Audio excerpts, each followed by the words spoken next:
¿Cómo les va? Muy buenas tardes, esto es DTV. Estamos comenzando con información importante que vamos a traducir en un minuto porque es uno de los datos de la jornada. Pero primero comienzo saludando a mis compañeras. Primero ella, Débora Durieta. Hola Debo, ¿cómo te va? Buenas tardes. ¿Cómo va, Pato? ¿Todo bien? Muy bien, me gusta ese tono calmo que tiene que ver con temperaturas. Habían prometido bajas importantes, bajó un poquito, pero hemos sido tanto. Engañados, ¿eh? Así que bueno, me dicen que tiene un montón de información, pero no puede decir nada todavía, Bueno, Durieta. después de la pausa. Pero importante y significa bastante lo que se preveía que iba a ser esta semana en materia parlamentaria. Bueno, y estamos también con ella, Gabriela Vulcano. Hola Gaby, ¿cómo te va? Buenas tardes. Hola, ¿qué tal? ¿Cómo estás? Muy bien, Gaby, muy bien. Yo Bueno. me vine Sí. menos otoñal y tampoco muy veraniega. Así que... Bueno, estoy con ambas y por favor, presentación y hablamos de lo que es el dato del día. A ver, por favor.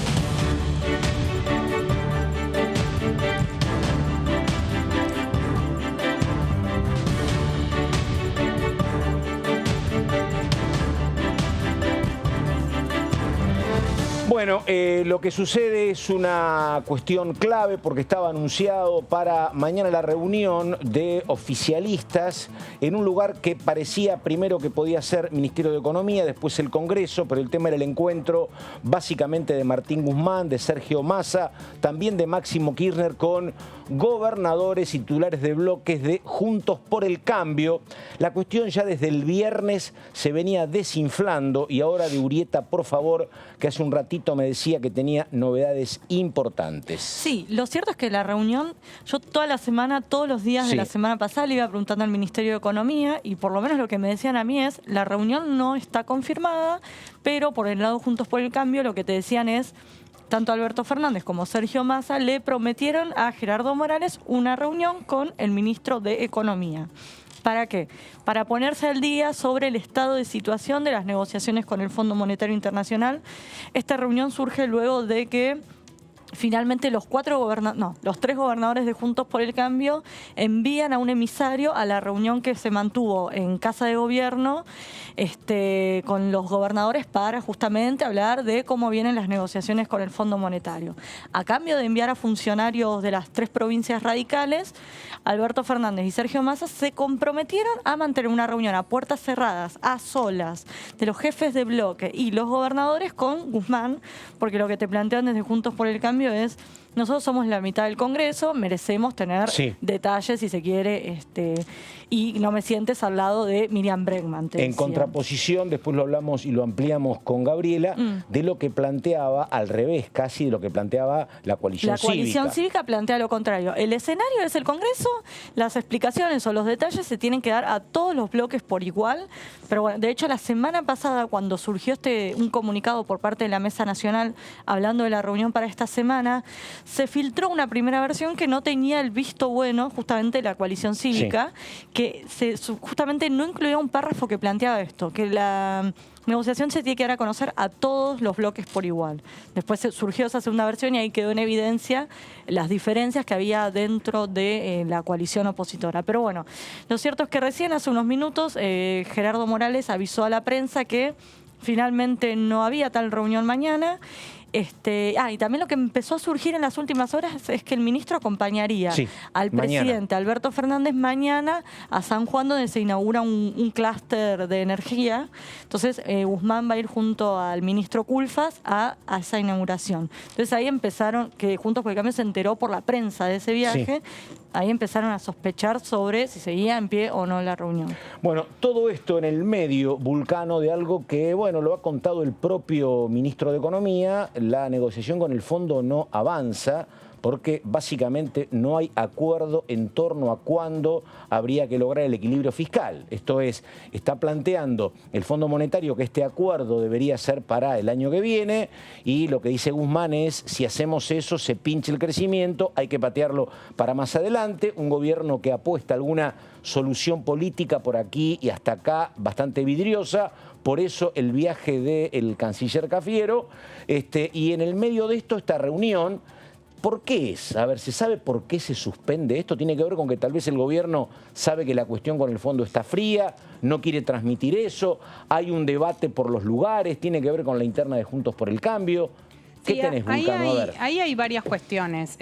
La primera la mencionabas vos antes y creo que es en realidad la más importante y que no es lo que quedó tal vez de la reunión que Guzmán tuvo con los gobernadores mayoritariamente del peronismo, más allá de algunos funcionarios de los gobiernos radicales, que tiene que ver con esto de la dificultad para poder cerrar un acuerdo con el Fondo Monetario Internacional porque no quieren llevar adelante el ajuste que este organismo internacional les está pidiendo para llegar a un acuerdo. Eso es lo que dijeron, por lo menos hasta ahora, desde el gobierno y lo planteó muy claramente Guzmán. En medio de eso aparece esta reunión con Juntos por el Cambio, que como recién contaba Débora, hubo muchas versiones de si se iba a hacer, recordemos que se iba a hacer una semana anterior, sí, a la que finalmente dijeron después que se haría. Después dijeron si iba a ser lunes, si iba a ser martes. Se confirmó que iba a ser el martes sí, a las 17 horas. Después desde el Ejecutivo empezaron a plantear algunas dudas respecto a que, bueno, ellos decían no está confirmado, se habló de esa posibilidad, pero nunca estuvo confirmado. Y también ahí hay dos cuestiones. Por un lado ven que dentro de Juntos por el Cambio tienen muchas internas y diferencias, sí. Lo estamos viendo con esto que decíamos, qué postura tiene tal vez el radicalismo y cuál es la de la coalición cívica que quiere sumar a otras fuerzas políticas al encuentro con Guzmán. Todos sí están de acuerdo en que se tiene que hacer en el Congreso dentro de Juntos por el Cambio. En el PRO directamente eran bastante reacios a que se hiciera una reunión. Sí, por eso. De hecho, Rodríguez Larreta directamente no mandó ningún funcionario a la reunión que hubo en el Museo del Bicentenario. O sea, ahí había una postura más reticente a tener un acuerdo, sí. Sobre todo porque desde el gobierno siempre les marcaron muy fuerte que la deuda que están negociando hoy con el Fondo Monetario Internacional la contrajo Cambiemos. Ahora, una cuestión, pregunta para las dos. Digo, esto no es vida o muerte porque tal vez la reunión se termina haciendo el jueves y lo que hoy parece como una mala noticia el jueves se encamina o no. Digo, pero me parece que no es un buen dato esencialmente, una mirada a priori, para Gerardo Morales, porque Gerardo Morales fue el hombre que planteó la posibilidad de la reunión, que habló con Sergio Massa, que lo mataron dentro de Juntos por el Cambio y dentro de los medios. Lo trataban de palomón. ¿Qué bicho te picó? Le decían a Morales, que era el tipo que decía, che, esta deuda la tomamos nosotros tenemos responsabilidades de gobierno, habla de él, de Suárez, de Valdés, incluso del propio Rodríguez Larreta, vamos a ver qué dicen, y me parece que esta reunión no se concrete, me parece que a él, bueno, no lo deja en el mejor lugar. Bueno, ¿no? Es que él promovió este encuentro, fue el impulsor de este encuentro, a contramano de lo que le planteaban muchos, sobre todo dentro del PRO, dentro del radicalismo. En el caso de lo que es Cornejo, no lo miraba con muy buenos ojos, no. Esta necesidad de sí o sí generar un encuentro con el Ejecutivo Nacional para hablar de esto. La coalición cívica dijo, bueno, sí, pero en el marco del Congreso. Y sí es cierto que si él fue el que impulsó la reunión y finalmente no se hace, le dicen, ves que teníamos razón, que al final, ¿para qué nos expusimos a querer negociar? Ustedes enviaron funcionarios al Museo del Bicentenario porque para darle esa foto a Guzmán a cambio de, bueno, tengamos una reunión a puertas cerradas, a solas. Y es raro, enseguida vamos con base, pero hay otra cuestión que llama un poco la atención. A lo mejor son exactamente las 4 de la tarde y 9 minutos, a lo mejor cuando terminamos hay alguna novedad, pero que no haya alguna otra prenda de cambio, que le digan, che, mirá, tuvo que viajar Guzmán a San Juan por esto, pero lo postergamos para otro momento. Eso es lo raro, que no haya nada. No hay ninguna mucha expectativa, nada en el medio y esta frustración de hoy. Presentación, y justamente hablamos con un hombre del radicalismo, de todo esto que es como el dato del día a nivel de información política. A ver.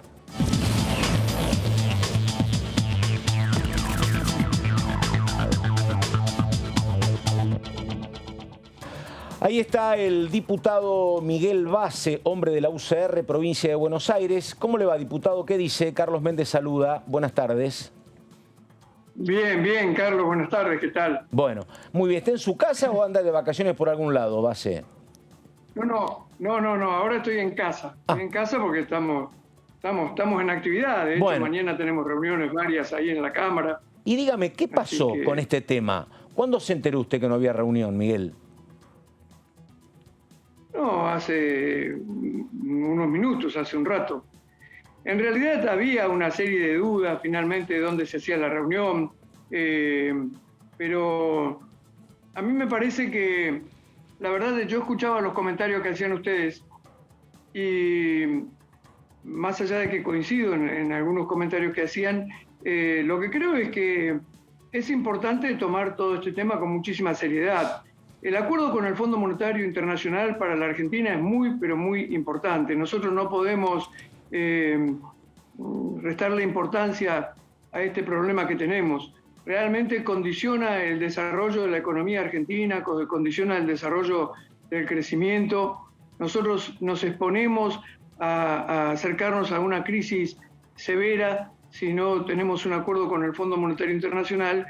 Y me parece que desde ese punto de vista se dieron algunas posiciones. Por ejemplo, la posición de Morales, que más allá de su compromiso como gobernador de su provincia, lo cierto es que me parece que interpreta adecuadamente este problema y entonces lo que hace es promover todo lo necesario para que efectivamente se puedan resolver las cuestiones políticas que hagan que el acuerdo sea posible.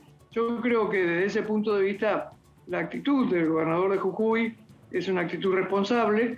Me parece, también entiendo perfectamente las dudas que se plantean desde Juntos por el Cambio, otros dirigentes de Juntos por el Cambio, que sostienen que en definitiva dentro del oficialismo no ha habido una posición categórica, y es cierto, lamentablemente no todo el oficialismo sostiene lo mismo respecto de la posibilidad de arreglar con el fondo, y me parece que es absolutamente necesario justamente que el oficialismo, termine coincidiendo en una posición que ojalá fuera la posición responsable de tratar de arreglar de la mejor manera posible y avanzar todos en esta dirección, ¿no?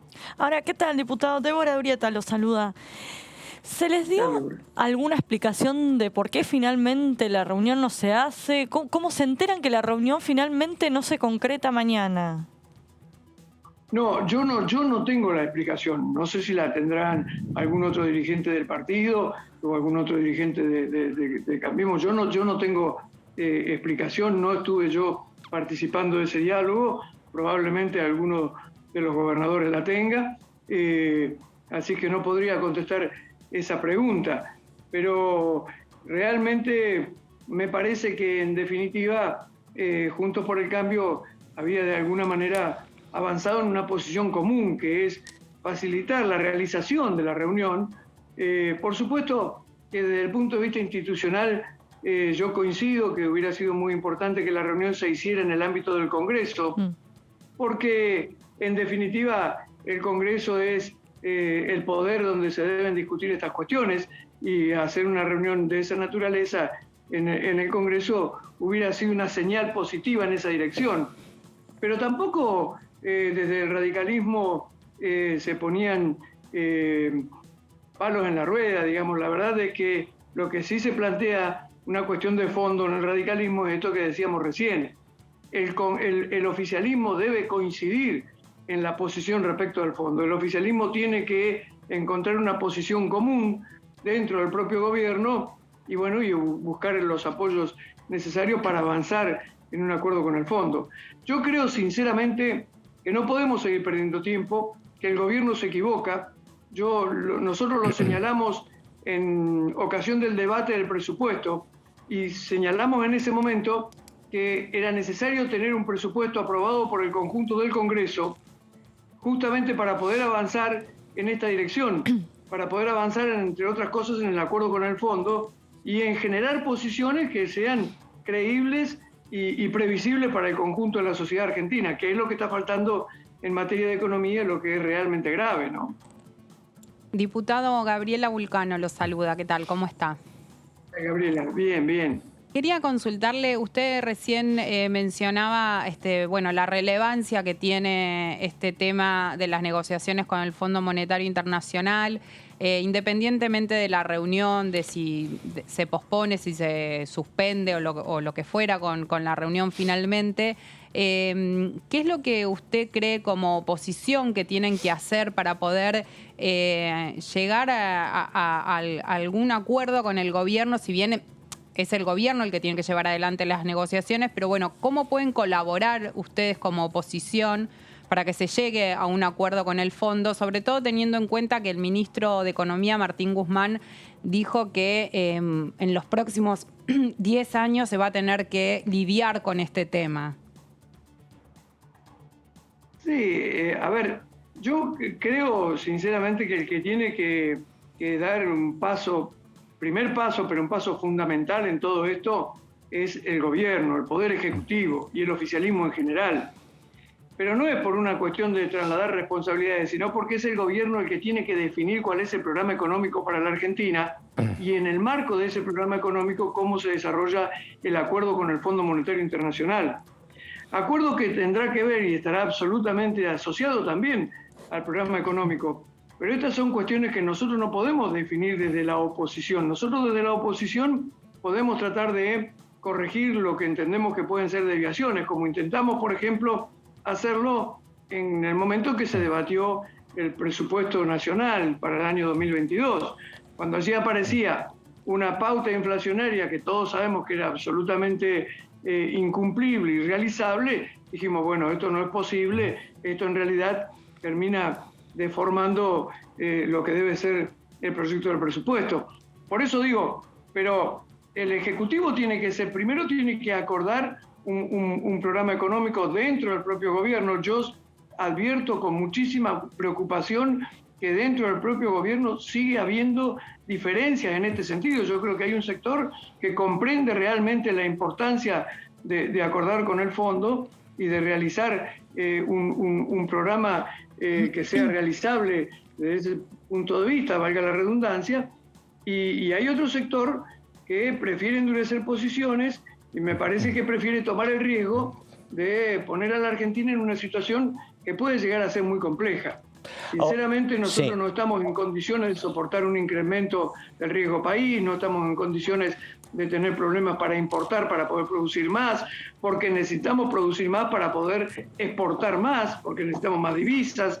Digamos, tenemos una situación compleja que hay que resolverla. Desde ese punto de vista, Juntos por el Cambio está más allá de declaraciones que a veces parecen más duras y que tienen en gran medida razón también, pero Juntos por el Cambio está dispuesto a apoyar todo lo que sea necesario para que el país logre resolver esta situación, ¿no?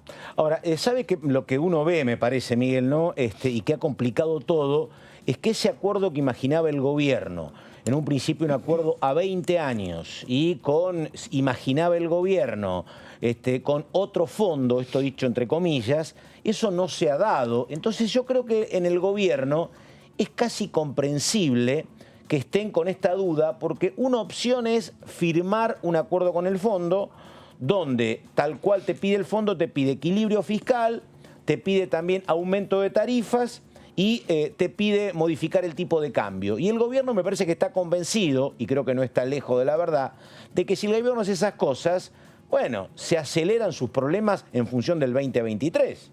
Este es el problema, me parece, ¿no? Yo sé que si no hay acuerdo con el fondo, estas cosas también pueden pasar.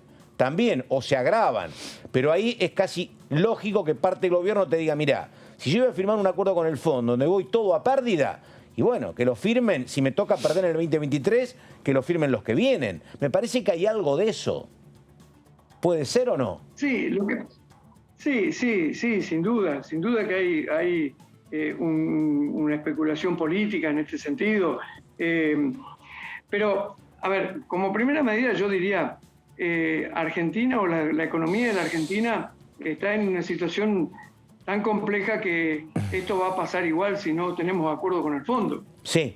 Si no tenemos acuerdo con el fondo es muy probable, muy posible que se dispare la inflación. Ahora, se dispara una inflación que ya está por encima del 50%. Es decir, vamos a tener una situación realmente grave. Además, en un país que tiene prácticamente la mitad de la población en situación de pobreza. Porque cuando nosotros teníamos picos inflacionarios altísimos, pero teníamos menos porcentaje de la sociedad en situación de pobreza, bueno, en definitiva había no digo mayor margen de maniobra, pero no era tan grave la situación. Todos sabemos que la inflación golpea a la clase media y a los sectores más desposeídos de la sociedad. Y si tenemos, como digo, la mitad de la población en situación de pobreza, tenemos una recesión económica importante y vamos a tener un crecimiento de la inflación, ahí vamos a estar realmente complicados. Por eso digo, el no acuerdo con el Fondo Monetario Internacional puede ser un agravante importante que se puede ver en los próximos meses en la economía nacional, y eso va a ser peor para todos. Pero por otra parte, lo que yo advierto, y nosotros lo venimos señalando de hace tiempo, es que el gobierno nunca logró compatibilizar entre los distintos sectores políticos que integran el gobierno un programa económico. Por eso es que siempre hubo marchas y contramarchas. Yo recuerdo a las pocas semanas de asumir el Ministerio de Economía, Guzmán decía que había que replantearse el sistema tributario argentino. Nosotros coincidimos, creemos que el sistema tributario argentino es muy malo, que no es una apuesta al crecimiento, al contrario, que es una limitación para el crecimiento de la economía, pero todavía no apareció nada en ese sentido. Y así se fueron sucediendo distintas cosas, distintos ejemplos que podríamos poner, como por ejemplo el proyecto plurianual que anunció el propio gobierno. El tema de la segmentación también el año pasado. Miguel, el tema de la segmentación de tarifas también, sí. ¿Débora? Exactamente. Está claro que en el gobierno hay en ese sentido una tensión y no hay acuerdo. Por eso digo, es imprescindible que el gobierno trate de avanzar en coincidir en posiciones y seguramente va a contar con el apoyo nuestro en todo lo que sea realmente serio e importante para llevar adelante. Ahora, Yo creo que... ¿Con qué expectativa o con qué postura iban a ir mañana a la reunión? ¿A escuchar una carta de intención como plantea algún sector de Juntos por el Cambio? ¿A escuchar a ver qué tenía para decir el oficialismo simplemente? ¿Y cómo vio la exposición que dio hace un par de semanas Guzmán ante los gobernadores? Bueno, yo creo que justamente la exposición que dio Guzmán hace pocos días ante los gobernadores es absolutamente, es una exposición muy hueca, muy vacía, con muy poco contenido. En realidad, todos hubiéramos esperado que en esa exposición, incluso en la exposición de mañana, el ministro de Economía pudiera desarrollar mejor algún programa de acción vinculado con la recuperación de la economía y con el acuerdo con el fondo. Incluso eso es lo que nosotros le estábamos demandando en realidad cuando vino a discutir el presupuesto de la Nación. Cuando Guzmán llegó al Congreso a discutir el presupuesto de la Nación, lo que le estábamos pidiendo era justamente que mostrara de alguna manera el rumbo que podía seguir la economía argentina para empezar a recuperarnos de esta situación. Lo que pasa es que está claro que el gobierno no logra todavía resolver esto, tienen diferencias internas importantes, me parece que además tienen muchas dudas, más dudas que certeza, estoy absolutamente convencido de eso, y bueno, y la verdad es que desde la oposición no podemos hacer otra cosa que acompañar en lo que nos parezca que es serio y razonable, pero nosotros no podemos elaborarle un programa económico al gobierno de ninguna manera, ¿no? Diputado, usted ahí menciona que hay diferencias dentro del oficialismo. Lo que quisiera saber es si desde Juntos por el Cambio estarían dispuestos a avalar un acuerdo que conlleve un ajuste. Bueno, lo que pasa es que el ajuste está realizándose de manera permanente a través de la inflación.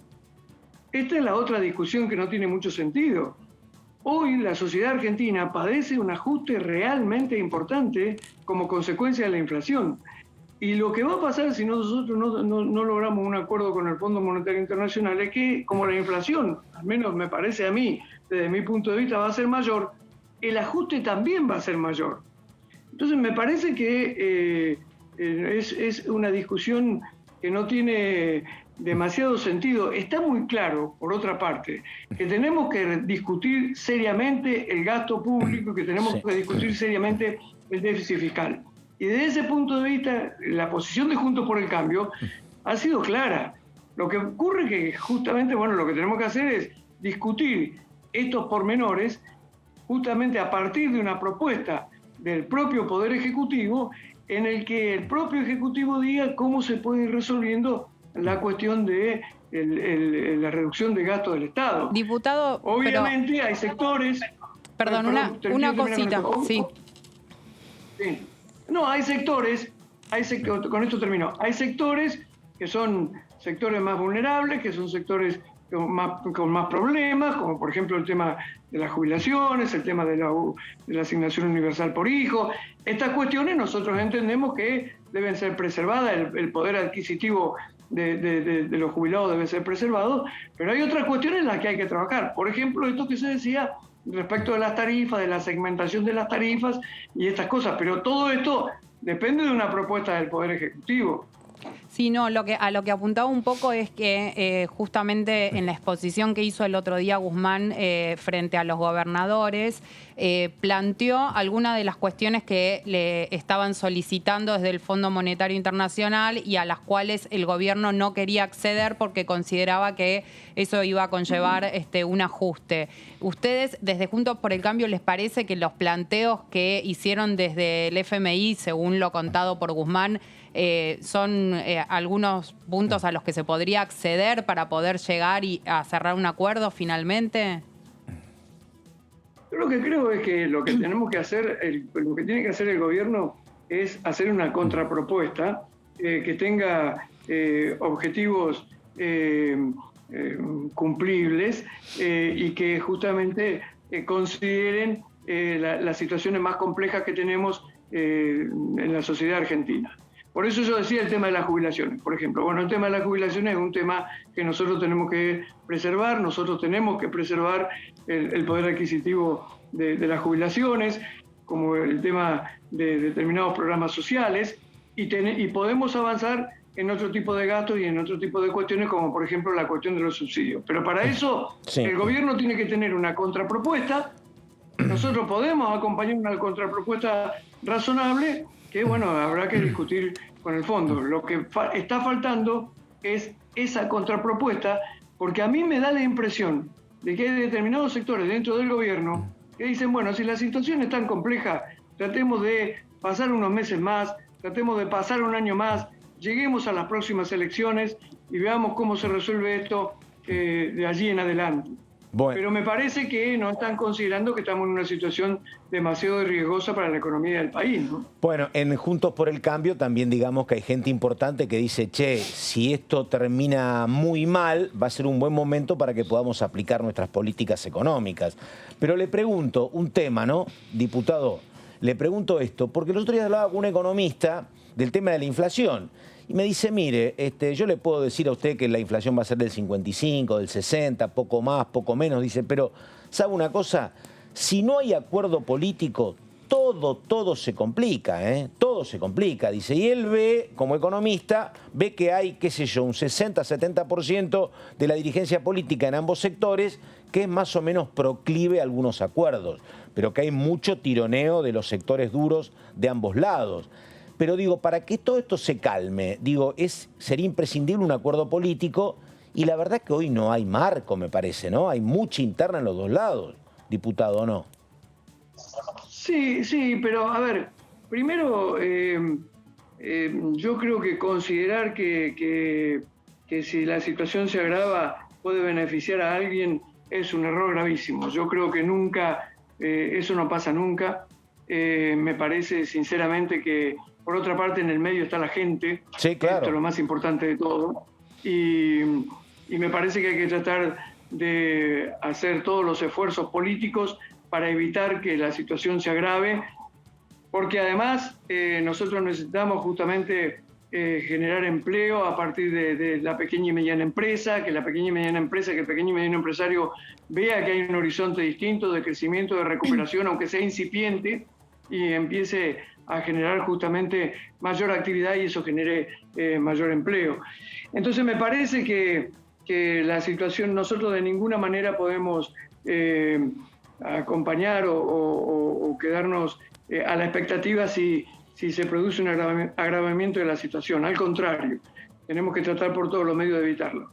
Pero por otro lado, creo que justamente a partir de estas situaciones que hay que hacer todos los esfuerzos posibles y tratar de lograr los acuerdos políticos que nos permitan superar esta situación tan compleja. Yo creo que sí, pero repito, no es que yo quiera trasladar la responsabilidad al gobierno de ninguna manera, pero hay una responsabilidad de parte del gobierno que tiene que generar justamente una propuesta para discutir con la oposición y con otros sectores de la vida del país y a partir de esa propuesta generar incluso un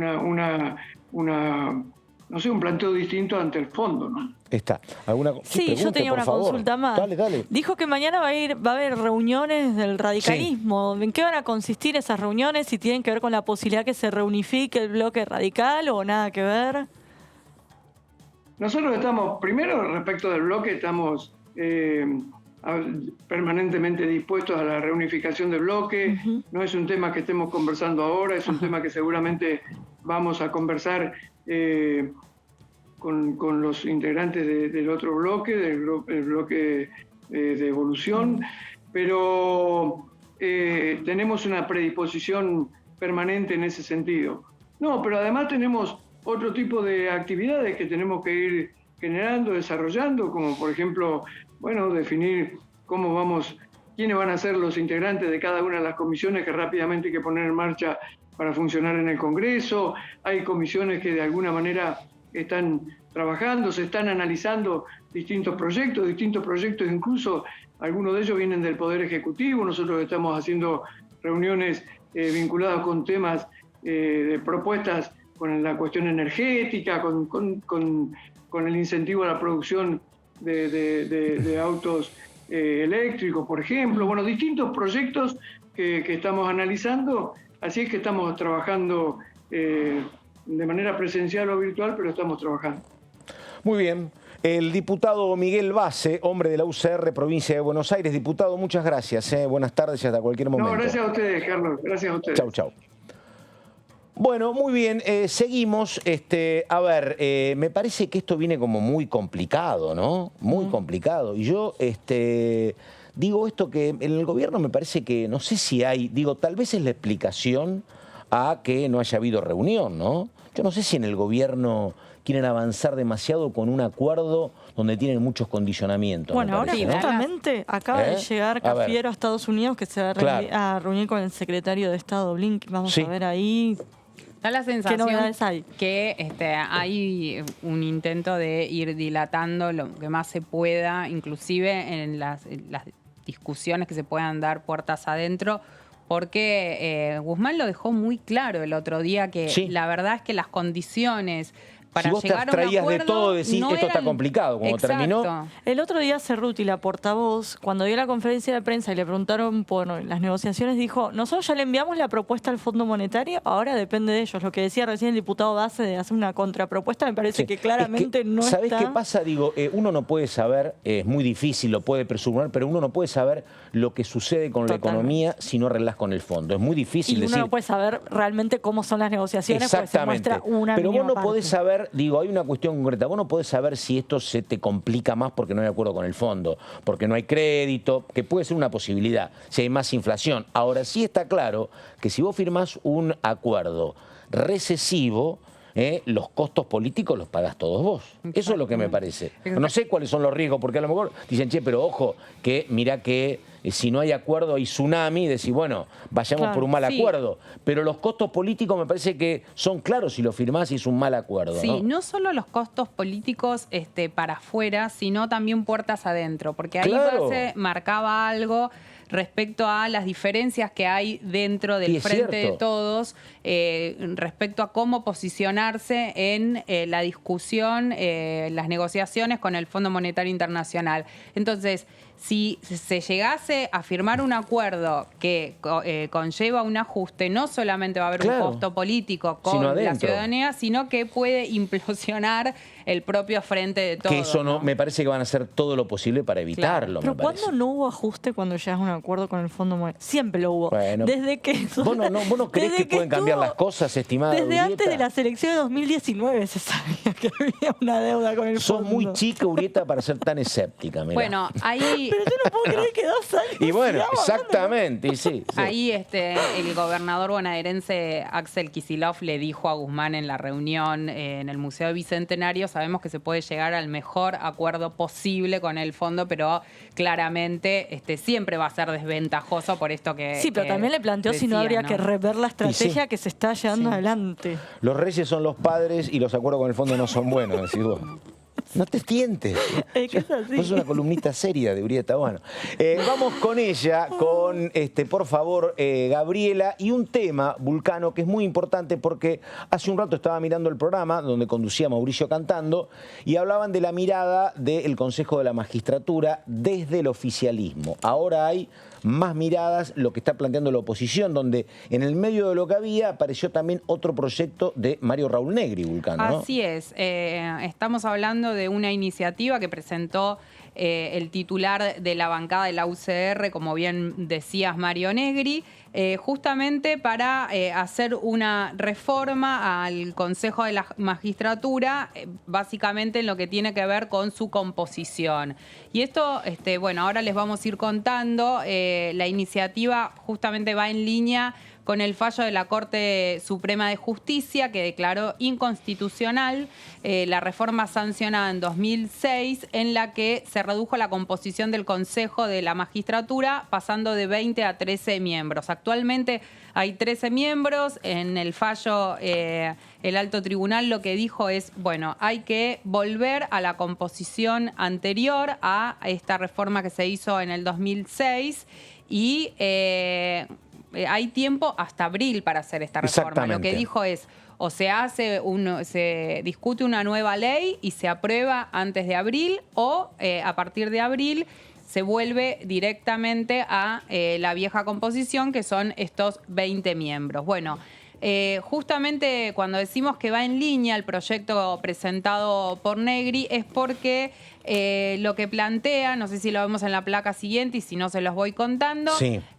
Lo que plantea básicamente es que se tiene que volver a la composición anterior, que esta composición sea de 20 miembros y el proyecto, bueno, presentado por el regalismo justamente propone esto que decíamos y les vamos a contar cómo va a estar distribuido estos 20 miembros, porque actualmente estos 13 miembros que integran el Consejo de la Magistratura tiene una pequeña prevalencia lo que es la pata política. Exactamente. Porque tenemos 6 legisladores, un representante del Poder Ejecutivo y hay 3 jueces y, si no me equivoco, me voy a fijar en mi machete, 2 representantes de los abogados y un académico. Entonces, en la actual composición hay una prevalencia del poder político.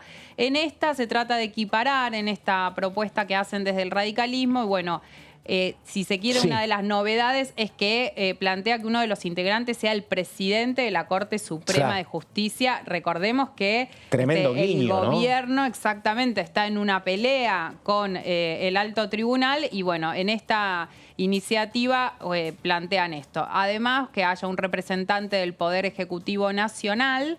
Perdóname, un presidente de la Corte que dijo que él no tenía problemas en asumir el control del Consejo de la Magistratura. Sí, exactamente. Donde hay una diferencia de plata que me dijeron, Vulcano, es del presupuesto maneja algo así como 20.000 millones la Corte y 150.000 el Consejo de la Magistratura. Así que imagínate. Ese es uno de los puntos que más discusión exactamente. más genera. Imagínate lo que genera eso. Y en esta iniciativa no solamente se habla de que haya 20 miembros como antes, sino que me parece que uno de los datos a destacar es que se plantea que uno de esos integrantes sea el presidente de la Corte Suprema. Te digo la verdad, ¿no? Habría que hablar y tendría esto que es muy discutible y no conozco demasiado, pero me parecería así a primera vista como demasiado poder concentrado, que seas el presidente de la Corte y que seas el responsable del Consejo de la Magistratura y que maneje los fondos de ambas cuestiones, es como demasiado, sí, ¿no? Está pero bien, bueno. Lo que te van a decir es, no es la única persona que va a estar en el Consejo, ¿no? No es que recae todo en no esa es un persona, estamos hablando, el único responsable, va a haber 19 integrantes más, pero bueno, se puede tomar eso que decís. Después, bueno, se plantea que haya 4 senadores, 2 por el bloque con más integrantes, 1 por la segunda bancada y 1 para la tercera. 4 diputados, 2 por el bloque con más integrantes, 1 por el segundo y 1 por el tercero. Aquí estamos viendo que va a haber, en total está planteando que haya entonces 8 legisladores. Y después 4 representantes de los abogados de la matrícula federal. Son elegidos directamente por los profesionales, 2 por la capital federal y 2 por el interior, cumpliendo con la equidad de género. Ahí había un problema porque había elecciones en los colegios por ahora y se chocaban en un par las de fechas meses de elecciones, y después de que se sancione debería haber. Exactamente. Acá hay un punto que habla del tema de equidad de género en toda la iniciativa, lo que plantea, después lo vamos a ir viendo en cada uno de los puntos, pero lo que plantea básicamente es que se incorpore esta equidad de género que hasta el momento no estaba planteado, sobre todo si uno va a la ley anterior, ¿no? Después, bueno, otro de los integrantes, 4 jueces elegidos directamente por los magistrados, 2 por la capital federal, 2 por el interior, preservando la equidad de género, como decíamos, 2 representantes de las facultades de Derecho, elegidos por los académicos teniendo en cuenta la equidad de género, y que uno de los 2 integrantes represente a universidades que tienen asiento en el interior del país. Actualmente, cuando se habla, no se habla de representantes de la Facultad de Derecho específicamente, sino un académico, ¿no? En la composición actual. Esta iniciativa es, si se quiere, muchísimo más extensa. Nosotros nos focalizamos en lo que tiene que ver con la composición del Consejo, pero en realidad plantea muchísimas cosas más respecto a los plazos, acelerar los plazos a la hora de nombrar a los jueces. O sea, hay varias cuestiones que trata de trabajar el proyecto, pero en cuanto a la composición me parece que tiene que ver con esta necesidad que sí o sí va a tener el Congreso, que está todavía en duda si se va a tratar en extraordinarias o no el proyecto del oficialismo. Acá la oposición les está diciendo, bueno, nosotros también tenemos un proyecto, están metiendo presión para que se trate este tema con el fallo de la Corte Suprema de Justicia en la mano, ¿no?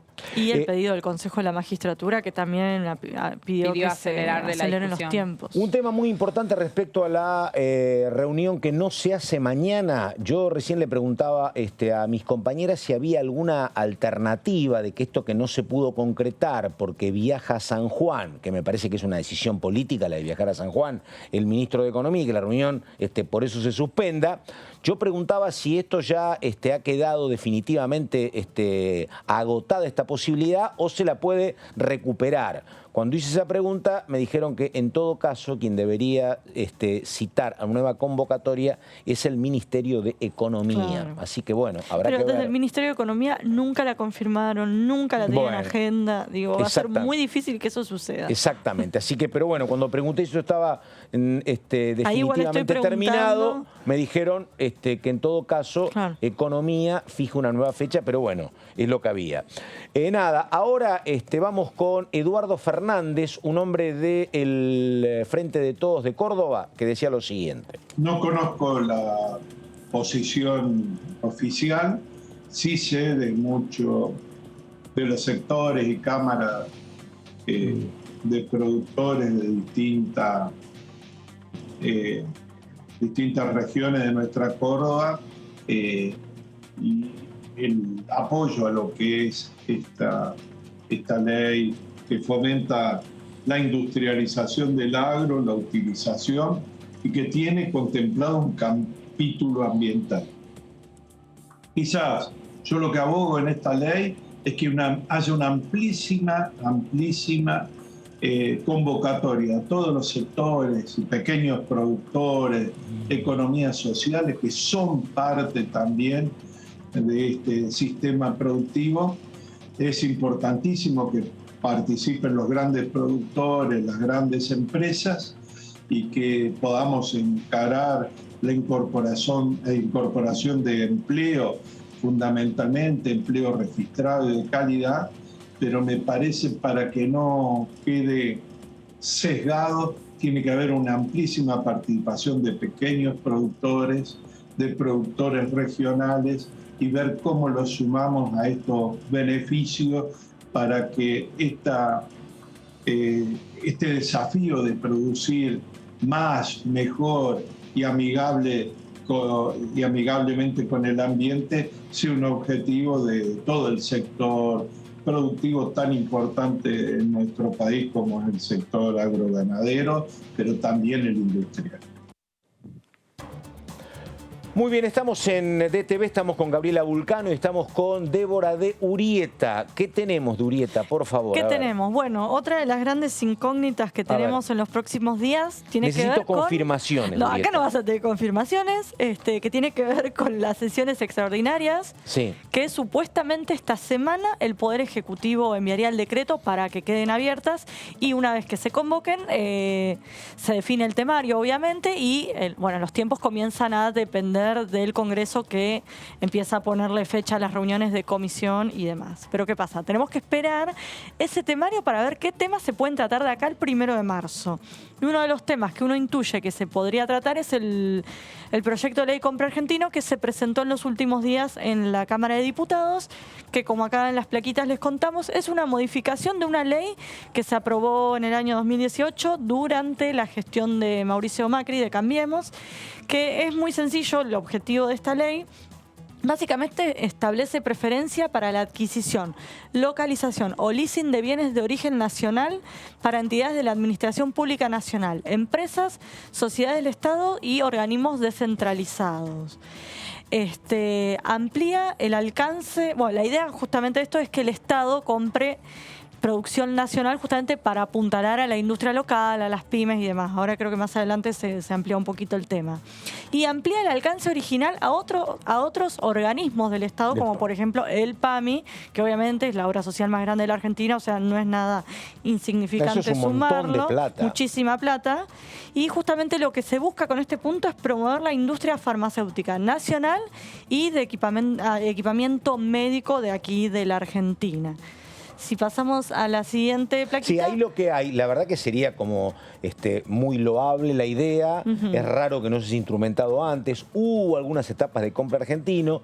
El tema que tenés siempre acá es que cuando vos competís con grandes laboratorios que son extranjeros, también es verdad que los grandes laboratorios, porque son marcas históricas y muy instaladas, tienen la cantidad que le pidas cuando le pidas. Tiene más Esa es una cuestión central, una cuestión de stock, efectivamente, que para los laboratorios locales a veces es un poco trabajoso tener. Pero bueno, pero puede ser a nivel local y demás, de a poco se puede ir adaptando justamente para impulsar el sector a nivel nacional.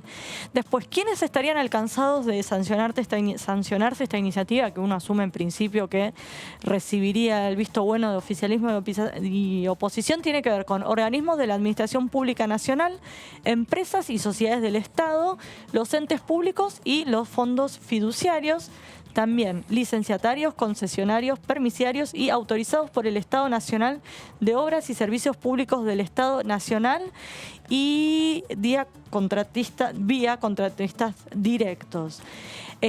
También alcanzaría el Poder Legislativo, Poder Judicial y el Ministerio Público de la Nación, y también CAMESA para contrataciones realizadas en representación del Estado Nacional, básicamente los tres poderes del Estado. Esta es la que te compra la energía eléctrica. Exactamente, sí.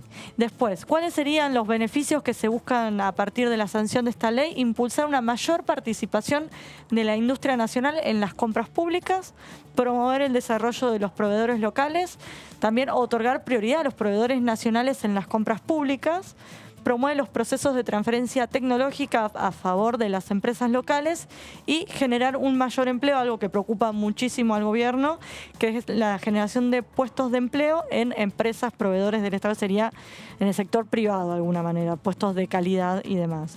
Así que creo que esta era la última plaquita de esta iniciativa que, como te decía antes, no está confirmado porque todavía no tenemos la lista de los temas que se tratarán durante el periodo de sesiones extraordinarias, pero que uno intuye que podría estar justamente, pues se la presentó en los últimos días de diciembre. Ahí estamos. El problema es acá el siguiente, me parece, y por eso importa que no haya habido reunión. Porque en el gobierno uno hace rato que están señalando, creo que razonablemente, que era primero esencial el acuerdo con el fondo, después el plan plurianual y que todo lo otro venía como continuidad de eso, porque son muchos proyectos económicos. Es natural que vos quieras saber, a ver cuánto tengo que pagar al fondo y a partir de cuándo, cuál va a ser el tipo de cambio, cuál van a ser, por ejemplo, los subsidios o no que tengo. Es muy complicado armar un programa económico si no sé si tengo acuerdo o no con el fondo. Por eso hace mucho tiempo que esperamos eso y ahora parece un poco raro, porque todo lo otro que votes, la electromovilidad, claro, todas estas cuestiones, el plan de agrobioindustria, todo esto descolgado del plan plurianual y descolgado del acuerdo o no con el fondo. Y la verdad que está sobre terreno resbaloso. Y lo raro es que en los últimos días, cuando preguntabas en Casa Rosada, justamente te decían, no, el plan plurianual, el propio Guzmán dijo, el plan plurianual se va a tratar cuando se trate el acuerdo con el Fondo Monetario. Y bueno, hasta que pase eso, digo, casi ya como lo en último marzo. que Claro, entonces todos estos proyectos, lo que vos decís, que tenían que tratarse en el marco de las negociaciones con el Fondo Monetario. Y en el marco de todo esto, una cuestión que es como muy complicada, donde hay muchas voces de alerta que tiene que ver con... Porque la verdad que vos le decís a la gente, no hay plan plurianual, a la gente no le cambia la vida, Tal cual, ¿no? sí, Tampoco el acuerdo. Debemos saber 5. Sí, exactamente, sí, nosotros 3 y los 2 camarógrafos. No, pero hay un tema muy ligado a esto que te deteriora la vida cotidiana y que es el tema inflacionario. Donde la verdad que una cosa, como los tres explicaban con mucha certeza, una cosa es que vos convivas con una inflación del 25% anual, que es una enormidad, pero bueno, más o menos vos las vas llevando, es un 2% mensual, pero ya cuando estás pasando del 50 al 60, eso te desequilibra todo, porque entre otras cosas, salvo un par de gremios muy especiales y particulares y algún sector público, el resto o no alcanza y después tenés una altísima cantidad de trabajadores y trabajadoras en negro que cuando la inflación es del 60 pierden por lo menos el 30 o el 40. Entonces esa es una cuestión central, me parece. Sí, sí.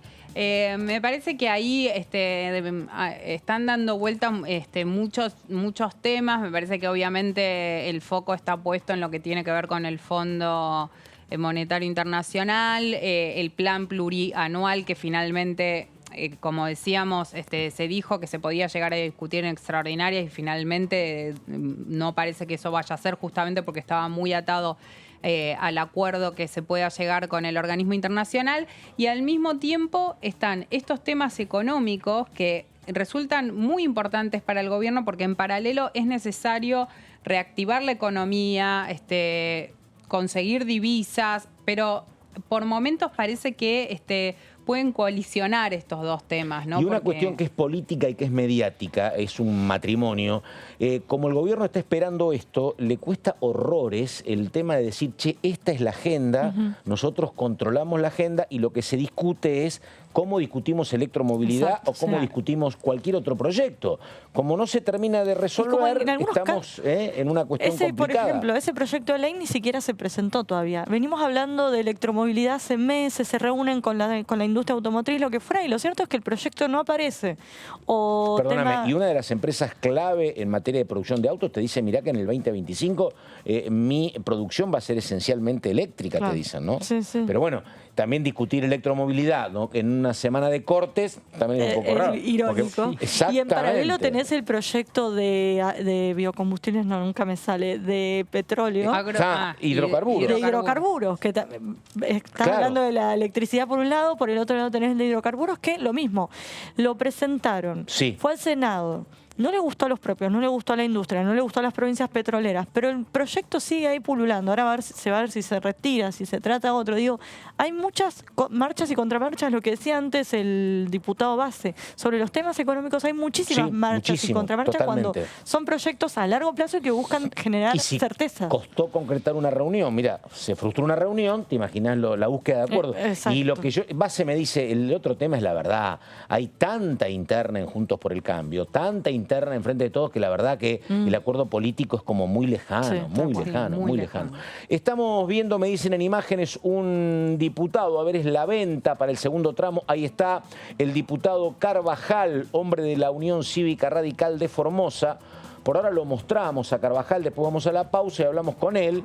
Lo que tiene enero es que la verdad, Base, ahora Carvajal, todos tienen un tono verano, la verdad que todos saltamos un poquito de sol, me parece bien. Salvo de Urieta acá, y vos tampoco, poco. Vos estás bronceadito. Acá pasa que nosotros trabajamos mucho. Exactamente. Bueno, esto es DTV, ya muchas definiciones, hablamos con Miguel Base, repetimos, de esto que parecía que iba a ser el dato de la semana, no va a haber reunión mañana y si hay nueva fecha lo tendrá que disponer el Ministerio de Economía, pero la reunión de Guzmán y de autoridades parlamentarias del oficialismo con la oposición no se hace. Pausa, ya venimos.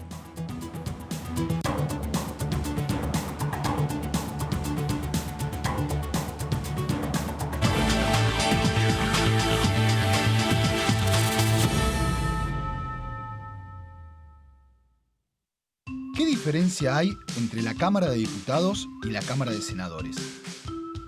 La Cámara de Diputados representa al pueblo de la nación argentina.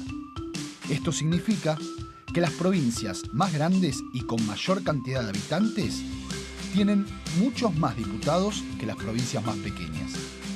La manera de establecer las cantidades es proporcional.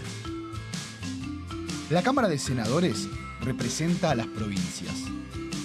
Cada provincia envía 3 senadores al Congreso Nacional. El total de senadores es 72, dado que las provincias argentinas son 24. Este es un número fijo. Por ejemplo, la provincia de Buenos Aires cuenta con 70 diputados nacionales y la provincia de Tierra del Fuego con 5. Pero tanto la provincia de Buenos Aires como la de Tierra del Fuego cuentan con 3 representantes cada una en el Senado de la Nación. Cada 2 años, el Congreso Nacional renueva la mitad de sus diputados y 1/3 de sus senadores nacionales. El mandato de los senadores es de 6 años, mientras que el de los diputados es más breve, dura solamente 4 años.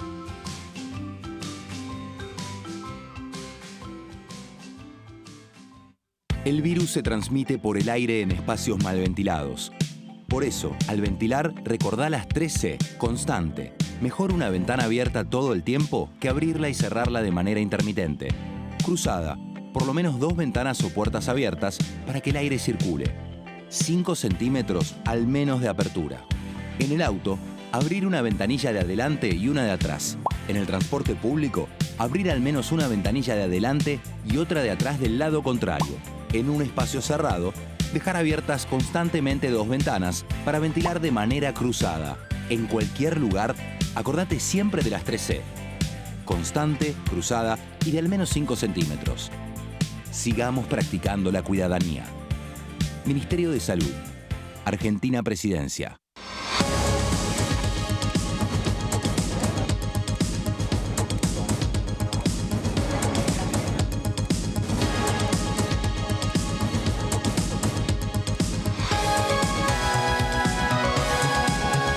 Sucede en el Congreso, te lo contamos nosotros, porque somos tu voz en el Congreso. DTV, el periodismo del Congreso. Con el Plan Básico Universal, siendo beneficiario o beneficiaria, podés acceder a planes económicos y accesibles de telefonía fija, telefonía móvil, televisión por cable e internet en todo el país. Solo tenés que llamar a tu empresa proveedora de servicios. Exigilo, es tu derecho. Más conectados, más cerca. Conoce más en argentina.gov.ar/Plan Básico Universal.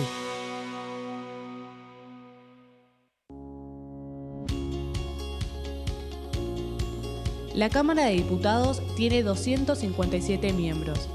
Los diputados debaten y sancionan leyes que rigen en todo el territorio nacional. Algunas de las más importantes son el presupuesto de gastos generales del Estado, el Código Civil, el Código Penal, la forma en que se rige el trabajo, las jubilaciones, entre tantas otras.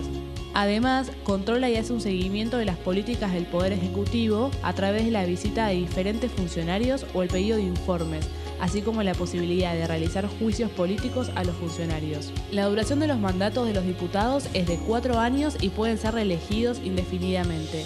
Desde el momento en que asumen y hasta el final de su mandato, no pueden ser acusados, interrogados judicialmente, ni molestados por las opiniones o discursos que imitan desempeñando su mandato. Son requisitos para ser diputado tener al menos 25 años, 4 años de ciudadanía argentina y haber nacido en la provincia por la que se postula o haber residido en ella los 2 años precedentes. Se agrupan en bloques que expresan partidos políticos o afinidad ideológica. Existen también los monobloques integrados por un solo diputado. Estamos vacunando. Cuidémonos más que nunca. Para evitar que la enfermedad se propague, es importante que utilices correctamente el barbijo cuando te encontrás con otras personas. Chequea que tenga 2 o 3 capas de tela. Úsalo siempre y cubriendo el mentón, la boca y la nariz. Recordá que los barbijos con válvulas y las máscaras no impiden la transmisión de COVID-19. Sigamos practicando la cuidadanía. Ministerio de Salud. Argentina Presidencia.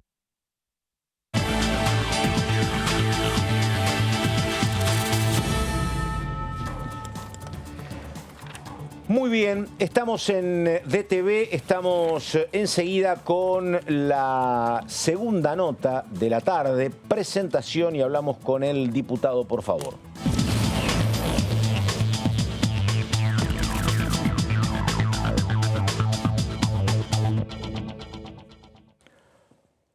Lo dicho, es el diputado Fernando Carvajal. ¿Cómo le va, diputado? Carlos Méndez lo saluda. ¿Qué dice? Buenas tardes. Buenas tardes, Carlos. ¿Cómo estás? Un gusto estar con ustedes. Igualmente, igualmente. Bueno, diputado, ¿está en Formosa o está en algún otro lado? Estoy en Formosa, pero estoy regresando. Escuché la mención que hiciste al tono. ¿De dónde está regresando? Ayer regresé de Villa Gesell, así que estuve unos días disfrutando del calor casi formoseño que hubo en la costa argentina, que es puntual. Pero bueno, ahí estuvimos y con la posibilidad de disfrutar del mar también. Bueno, así a que ver. ya de vuelta. Y dígame una cosa, ¿cómo estaba el tema de los precios? Porque Villa Gesell es un buen promedio, no es el lugar más caro de la costa para veranear. ¿Cómo estaba la cuestión entre, bueno, calidad y precio para cenar, para alojamiento, carpa? La verdad es que lo vi bastante, los alojamientos sí estaban muy elevados, Sí. Lo que fue la verdad que terminé yendo donde conseguí porque había muy poca oferta. Claramente hubo mucha gente que fue hacia la costa argentina, costó mucho conseguir alojamiento y en general bastante caro. Ahora, la verdad es que el resto de lo que puede ser comida, gastos, lo vi razonable en el contexto inflacionario, o sea, valores bastante similares a los que yo pago en Formosa para ir a un restaurante o a comer. No más caro como solía ser por ahí en otros. Por supuesto que, bueno, estamos hablando de un proceso inflacionario donde ya hemos naturalizado que hoy 100 pesos, hoy 1.000 pesos se van como el agua, y entonces creo que psicológicamente por ahí duele menos. Pero en la comparación con Formosa, la verdad es que me sorprendió porque los precios estaban bastante equiparados. Creo que la propia realidad económica ha puesto un freno a que no han podido dispararse algunos valores, porque si no, la posibilidad de consumo de la gente va a estar muy acotada. ¿Qué tal, diputado? Débora Durieta lo saluda. Aprovecho y le pregunto cómo estaba el tema de los protocolos, los cuidados en la playa, en los restaurantes. ¿La gente se cuidaba o ya no se veían barbijos? Mira, barbijo se veía bastante, yo diría que había bastante conciencia social, pero sin duda que hay mucho movimiento, mucha afluencia de gente y no hay demasiados protocolos en los teatros, en ese tipo de espacios, uno no advierte que haya protocolos muy claramente establecidos. Hay una conciencia, me parece, ciudadana, el uso del barbijo creo que es un indicativo de esto. Está el alcohol en los negocios, las personas naturalmente lo usan, pero las condiciones objetivas de masividad y de gran afluencia de gente, sin duda que son un ámbito propicio para el contagio. Creo que uno lo que hace, bueno, nosotros familiarmente tratando de no asistir a lugares muy masivos, tomando precauciones cuando se sienta en un restaurante, estar en la medida de lo posible afuera y ese tipo de medidas. Pero sin duda que las vacaciones y la aglomeración de gente propaga el virus, esto no hay duda, y creo que los números así indican. Diputado, ¿qué Pregunte, tal? a ver. Gabriela Vulcano, ¿cómo está? Lo saluda. Bien.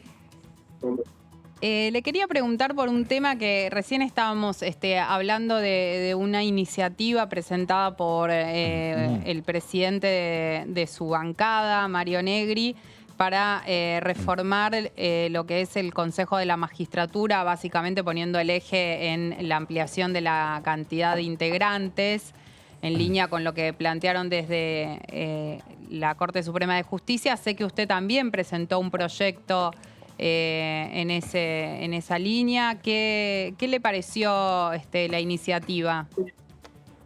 Mira, yo todavía no lo presenté, la verdad es que lo estoy terminando de pulir en estos días, lo estaré presentando que martes o miércoles el proyecto, y la verdad es que no comparto el proyecto de Mario Negri, por supuesto se lo manifesté, es un proyecto que él aclara que lo presenta no como presidente del bloque, sino a título personal, es un tema en el que hay muchos proyectos dando vuelta. Lo cierto es que todos los proyectos que están dando vuelta, salvo el que estoy por proponer, están más o menos en la misma línea. Yo estoy proponiendo algo que es claramente diferente a todo lo que está dando vuelta, porque propongo una reducción drástica del Consejo a solamente 7 miembros. Propongo que no deben participar en el Consejo ni los senadores ni la Corte Suprema de Justicia, que la representación política alcanza con los diputados, porque los senadores y el presidente ya participan en el proceso, y esto permite hacer un Consejo de la Magistratura de 7 miembros, que va a ser un consejo que va a poder trabajar eficazmente en plenario. El Consejo ha funcionado muy bien porque es una mezcla de tramitar expedientes judiciales y a su vez en algunos aspectos funciona casi como una Cámara de Diputados. Entonces, tomar una decisión en el Consejo de la Magistratura implica meses y a veces años de discusiones y esto hay que ponerle un fin. Y el modo de ponerle fin a esto es reduciendo el Consejo, respetando el principio, por supuesto, de equilibrio, y esto es lo que yo estoy por proponer. Y perdóneme, ¿cómo serían los 7 diputados, cuántos representantes académicos?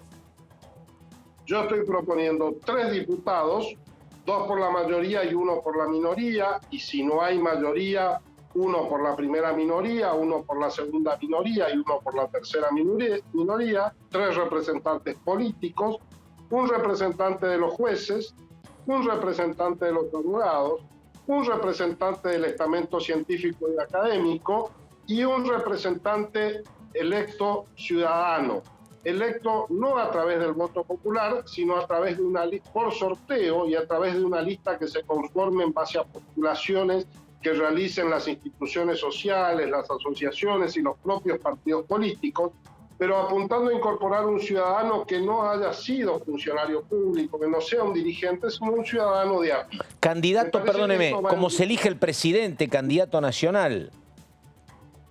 Como se eligen los jurados, en realidad. El modelo es en las provincias que tienen juicio por jurados, tienen un sistema de ciudadanos que reúnen determinados requisitos y por sorteo se elige uno de estos ciudadanos, que es la representación directa de la ciudadanía.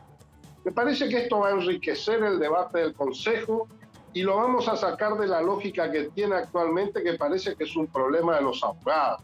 Yo la verdad es que vi el proyecto de Mario, a quien respeto y seguramente ha estado asesorado por personas muy prestigiosas, pero me parece que, por ejemplo, postular de que los profesores de Derecho tienen que tener una participación y un representante directo, me parece que es un concepto equivocado. La labor técnica de evaluación de la idoneidad de los candidatos a jueces la realizan en el marco del Consejo profesores a los cuales se contrata como jurado. La decisión político-institucional de evaluación de que la persona reúne las condiciones para ser juez va mucho más allá de lo jurídico y me parece que tiene que estar enriquecida por la participación de otros sectores de la vida social para que no sea solamente una discusión de neto corte corporal. Para esto creo importante que en el caso de los académicos no sean solamente los abogados los que participen.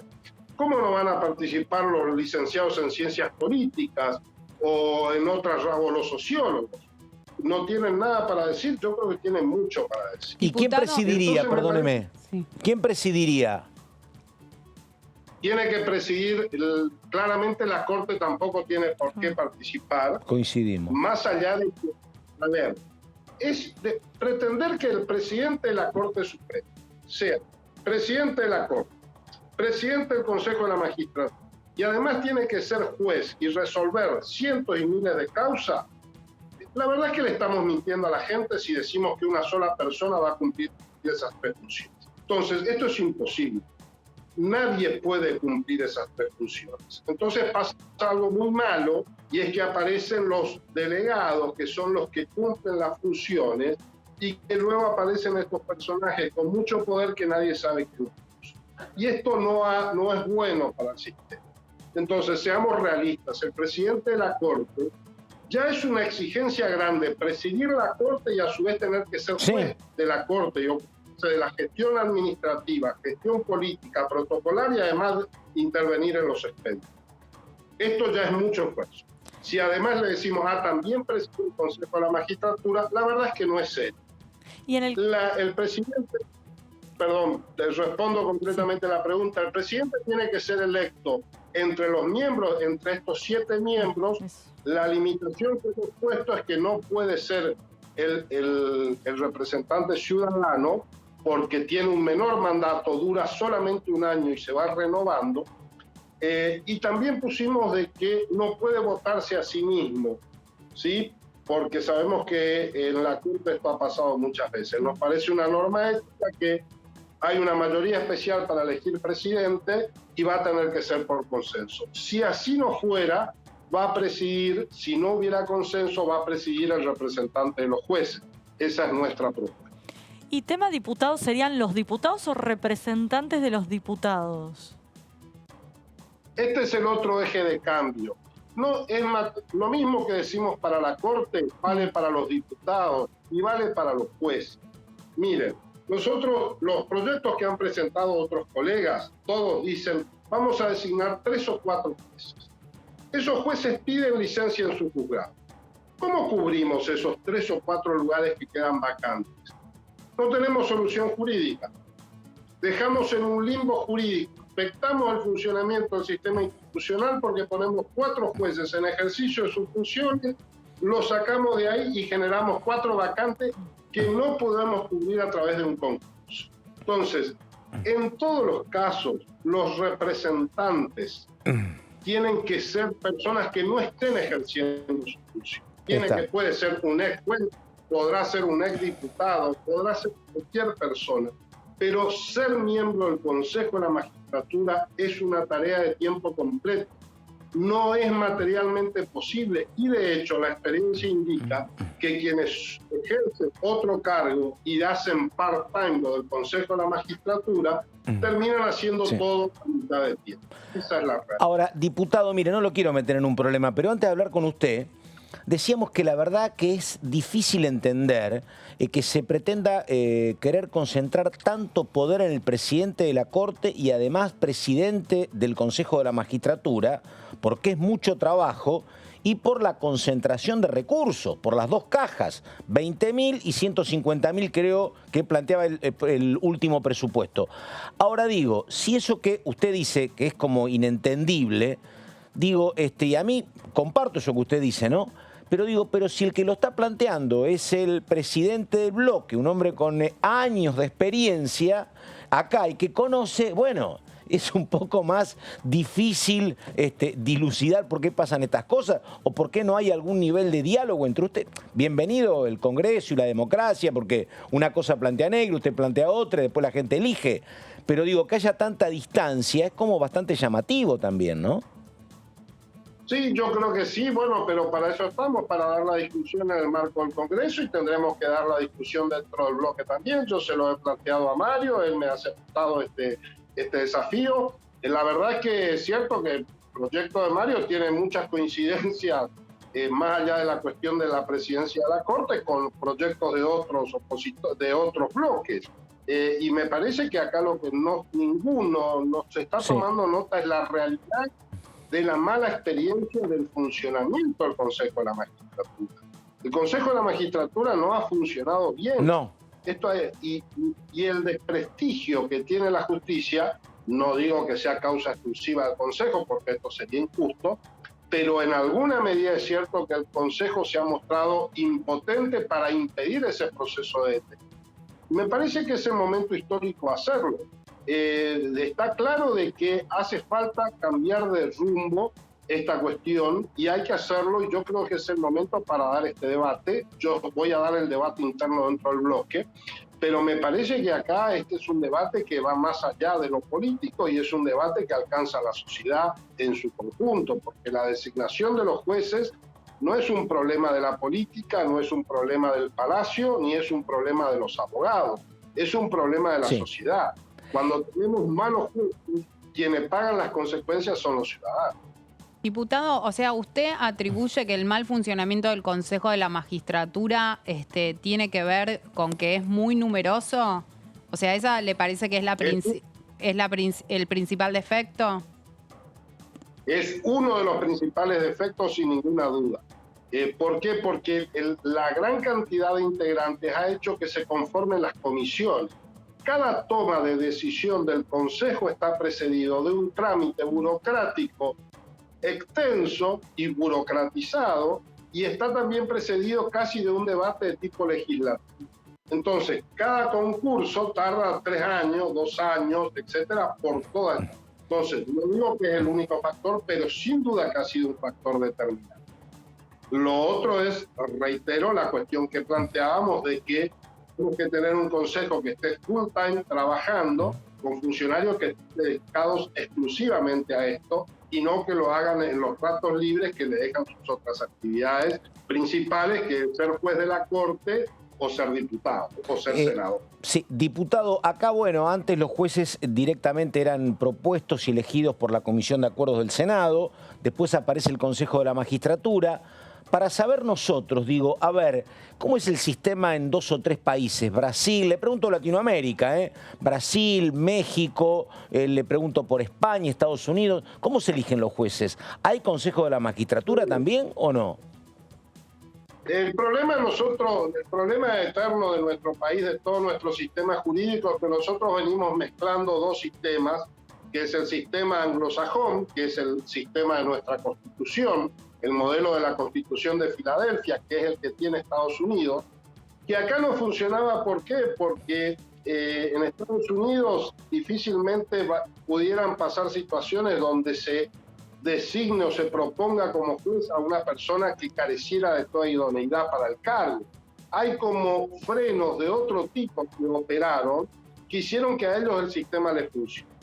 En el caso de Francia, por ejemplo, el sistema es absolutamente diferente porque ellos en realidad no tienen un sistema de división de poderes tan claro como tiene el modelo anglosajón. De hecho, los jueces de alguna manera y en un sentido diferente al nuestro, son personal del Ministerio de Justicia y para ellos el Ministro de Justicia es su superior en un sentido diferente al que podemos entenderlo acá. Ellos sí tienen un Consejo de la Magistratura. Nosotros hemos mezclado estos dos sistemas. Claro. En la etapa de decisión política mantenemos el sistema anglosajón y por eso es el presidente quien elige, pero hemos acotado el poder del presidente y del Senado a esta terna vinculante. Y para hacer esto hemos recurrido a este instrumento que es ajeno a la tradición de nuestra Constitución, que la hemos tomado del modelo europeo. Esta mezcla siempre genera conflicto y esta es una de las críticas que se le ha hecho a la reforma 90. Pero es el sistema que tenemos. Lo que tenemos que hacer es hacerlo funcionar bien. El problema es que ha funcionado muy mal, porque no puede funcionar bien un organismo que para decidir todo esto tiene casi un funcionamiento de un cuerpo legislativo, que se reúne en sesiones interminables, donde los diputados y los senadores van y hacen discursos. No es esa la lógica de funcionamiento del Consejo de la Magistratura. Hay en provincias donde el Consejo tiene 5 o 6 miembros y se dedican exclusivamente al trabajo de elegir y designar los jueces y el sistema funciona de manera más razonable. Se aseguran pisos de idoneidad que no estaban asegurados cuando el sistema era de pura discrecionalidad política. Esto hay que reconocerlo, que el Consejo ha significado un avance. Pero seguir discutiendo, como están proponiendo la mayoría de los bloques, sobre la lógica de 13, 17 o 21, es repetir los errores del pasado. Yo por eso invito a mis correligionarios, pero invito también a todos los bloques a que repensemos el funcionamiento del Consejo. Es la oportunidad histórica de hacerlo, de pensarlo de una manera diferente. Ahora, diputado, es muy interesante esto. De todas maneras, uno después va entendiendo por qué la Argentina es tan agotadora, porque la verdad que en el año 94 había enormes críticas para la designación de juez, entonces parecía, donde estaba todo el mundo en la Constituyente de Santa Fe, que el Consejo de la Magistratura era como la gran herramienta para ordenar la justicia. Pasaron 25 años y ahora con números usted explica, hubo modificaciones en el 2006 y usted explica que es como un organismo muy burocrático, muy trabajoso. Digo, y bueno, y ahora está planteando el volver a 7, digo, esto es lo que cansa, ¿no? Creíamos que el Consejo era como la gran herramienta y nos damos cuenta que tampoco ha servido demasiado. Sí, esto es así. Creo que el primer dato es hacernos cargo de esto, porque si no nos hacemos cargo de esto vamos a seguir repitiendo los errores del pasado. Creo que la historia de nuestra democracia en los últimos años tiene que ver con esta permanente rediscusión de cuestiones y son los mismos temas, pero el problema, y es lo que nos está pasando con el Consejo, es que no vamos a salir de esto si volvemos con las mismas soluciones. El Consejo de 20 no anduvo. Bajo la presidencia de la Corte, esto tiene que ver con la lógica de las disputas del poder, pero no tiene que ver con la lógica de cómo deberían funcionar las instituciones. Entonces, si seguimos con la misma lógica, y bueno, vamos a seguir dando pasos hacia la decadencia argentina. Yo en lo que compete a mi ámbito de trabajo quiero proponer innovación. ¿Usted por qué cree que la Corte Suprema sacó un fallo diciendo que había que volver a la composición de 20 miembros? Sacó ese fallo porque claramente la Constitución, la conformación de 13 miembros viola el equilibrio, y esto lo explica muy bien la Corte, por lo cual buscó como salida alternativa qué hacer en el entretanto, volver a la composición de la ley anterior que está validada constitucionalmente porque ellos la validan.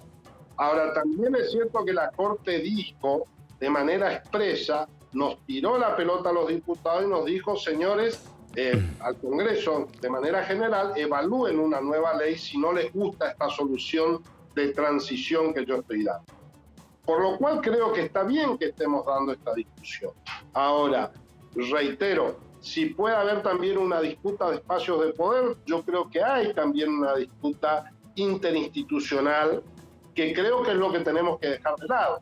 Y la forma de dejar de lado es si vamos a seguir peleando para que los senadores y el Poder Ejecutivo y la Corte integren el Consejo y volvemos al Consejo de 20 miembros, La verdad es que está claro que vamos a seguir teniendo este Consejo burocratizado, lento, ineficiente, y vamos a hacer realidad la frustración de que el Consejo no va a cumplir con el mandato constitucional del año 94, que fue consolidar la justicia.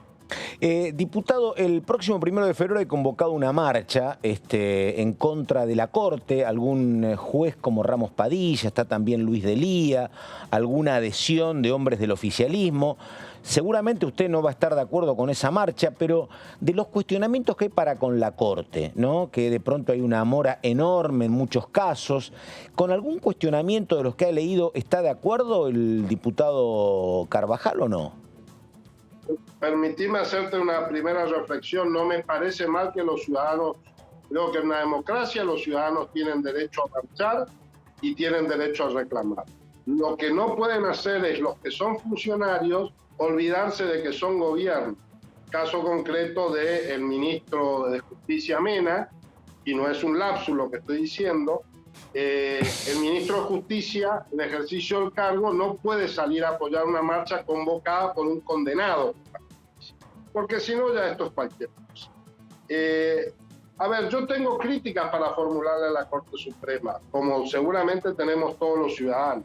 Ahora, esto, como también tengo críticas al Ejecutivo, y no por eso salgo a pedir la cabeza a Alberto Fernández, ni pido que termine su mandato, digo que hay que echarlo por esto. Creo que esta es la confusión que existe. Me parece bien que haya ciudadanos, y más si uno que fue condenado, y sí, los presos siempre se enojan con el juez. Ningún preso viene a agradecerle al juez que lo haya condenado, por lo cual yo lo entiendo a Delía, que esté enojado con la justicia porque lo condenaron por delincuente. Lo que cuesta entender es que un ministro de Justicia de la Nación no entienda esto. Ese es el problema institucional.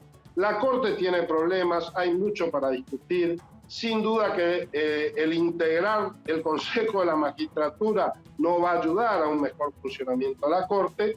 Ahora, lo que no es admisible es que haya un gobierno que se enoja con la Corte y propone cambiar cuando le saca un fallo. Porque de nuevo bastardeamos una discusión que tendría que transitar necesariamente por andariveles de otra calidad institucional.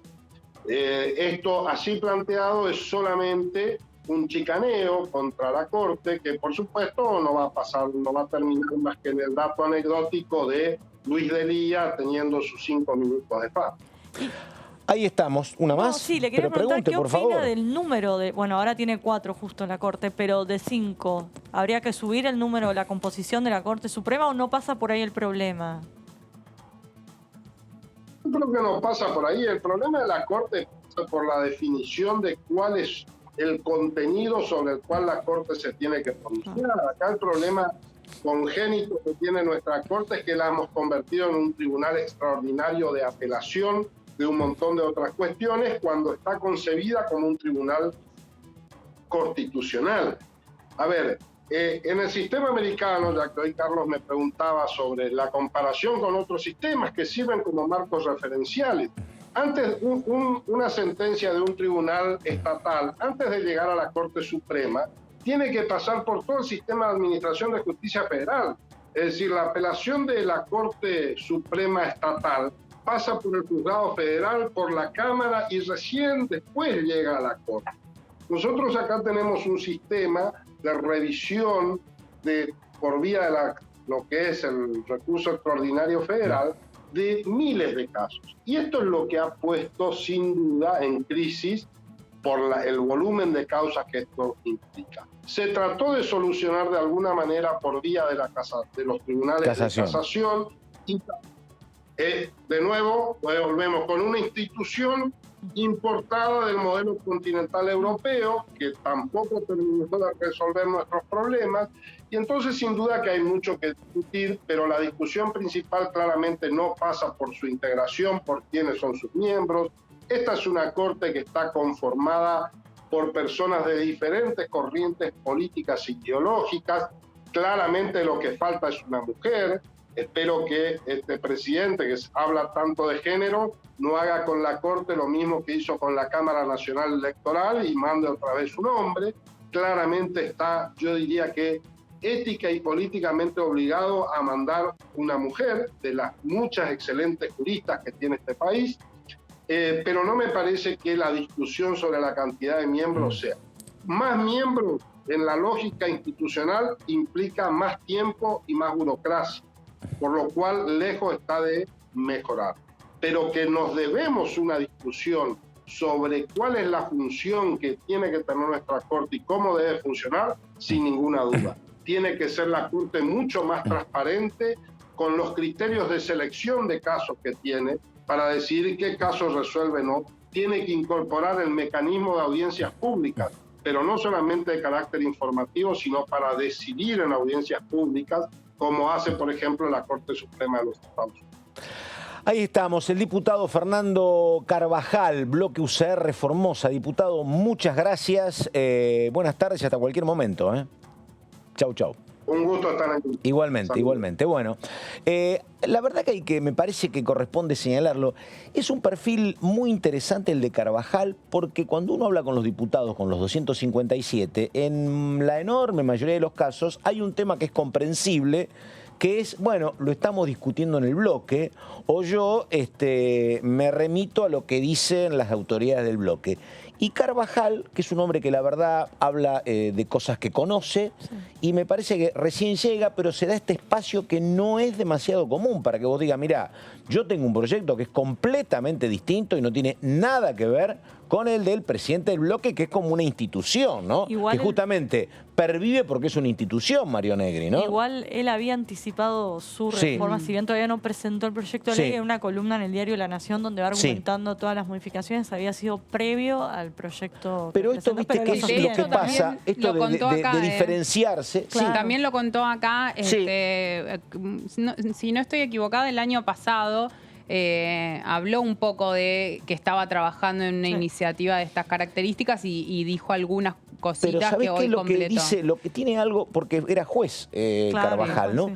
Y la verdad que se nota que él de la justicia, habrá que ver si esto funciona, pero bueno, pero me parece que es una cuestión novedosa, que la defiende con muchos argumentos, y me gusta esto de que dice, bueno, si tengo que diferenciarme de... Sí, no es que retira el proyecto, no exactamente, lo presenta, ¿viste? O bueno, lo va a resolver el bloque, y después lo mismo cuando dice, mirá, la gente tiene todo el derecho del mundo a marchar el próximo 1 de febrero. Lo que pasa es que no es lo mismo que marche del día a que acompañe con muchísima ironía, se refería a Mena, como ministro, dijo. Pero bueno, me parece que este juego de tener independencia me parece que es como valioso, ¿no? Sí, sobre todo también el rol de la Corte Suprema, ¿no? También atendiendo a que más allá de que por qué él consideraba que no tiene que estar el presidente de la Corte Suprema integrando el Consejo, dice, bueno, también hay un trasfondo político en esto, más allá de lo que uno pueda pensar respecto a si tiene que estar integrando el Consejo y también en relación al fallo de la Corte Suprema, ¿no? Bueno, vamos con ella, vamos con Gabriela Vulcano, y un tema, Vulcano, que dolorosamente a partir de la muerte de la ciclista en Palermo otra vez vuelve a ser eje. Nunca se terminan estas historias, ¿no? Nunca. Pero bueno, era como estaban aletargadas. Había aparecido el proyecto de Facundo Moyano antes de renunciar. Había alguna cosa que yo no terminaba de entender, eso que decía que los diputados mendocinos y sanjuaninos no querían saber nada. Pero me parece que apuntaba a cuestiones como estas, donde, no sé qué vas a contar, Vulcano, pero si no hay un gran control, por más ley que haya, hay mucho irresponsable dando vuelta, ¿no? Para evitar tragedias como la de Palermo, ¿no? Así es. Vamos a contarles un poco de un proyecto que se empezó a discutir aquí en la Cámara de Diputados el año pasado, que es el de alcohol cero. Vos recién mencionabas al exdiputado Facundo Moyano. Bueno, la iniciativa la presentó Moyano junto a Ramiro Gutiérrez del Frente de Todos, y es una iniciativa que, bueno, básicamente apunta a tratar de reducir los siniestros viales, que en muchísimos casos tienen que ver por la ingesta de alcohol por parte de quienes conducen los vehículos. Lo cierto es que de poco va a servir una iniciativa de estas características, como muchas que hemos visto, incluso que se aprobaron acá, si no hay control. En Capital estoy saliendo menos, pero en Capital hay poco control, la verdad. Una época era como muy, muy estricto, y vos tenés muchas capitales de provincia donde la verdad que ese control es permanente. Acá me parece que no días de semana no me toca ver a mí. Sí, no sé. eso es uno de los temas que si no tenés control en un tema como este, más allá de que que es importante que salga una ley de estas características, de poco va a servir. Pero eso aplica casi que para todas las leyes que totalmente, pero esta se votan. particularmente, esta en particular, ¿no? Sí, pero sí, bueno, sí. hablamos muchas veces de lo que es la ley de etiquetado frontal y si no hay los controles suficientes. Ya llega eso, ya llega. No, ya llega, todavía ni siquiera la reglamentaron. Exactamente. Nunca una cuota de optimismo, nunca. Yo, sigo los temas con mucha positividad. Lo que pasa es que yo soy más chico, entonces tengo más optimismo. Y no sigamos nombrándote. No, dale. Bueno, a ver. El proyecto como decíamos, lo presentó el diputado Ramiro Gutiérrez del Frente de Todos junto al ex legislador Facundo Moyano. La actual ley de tránsito, la 24449, establece una tolerancia de hasta 500 miligramos, o sea 0,5 de alcohol por litro de sangre para cualquier tipo de vehículo.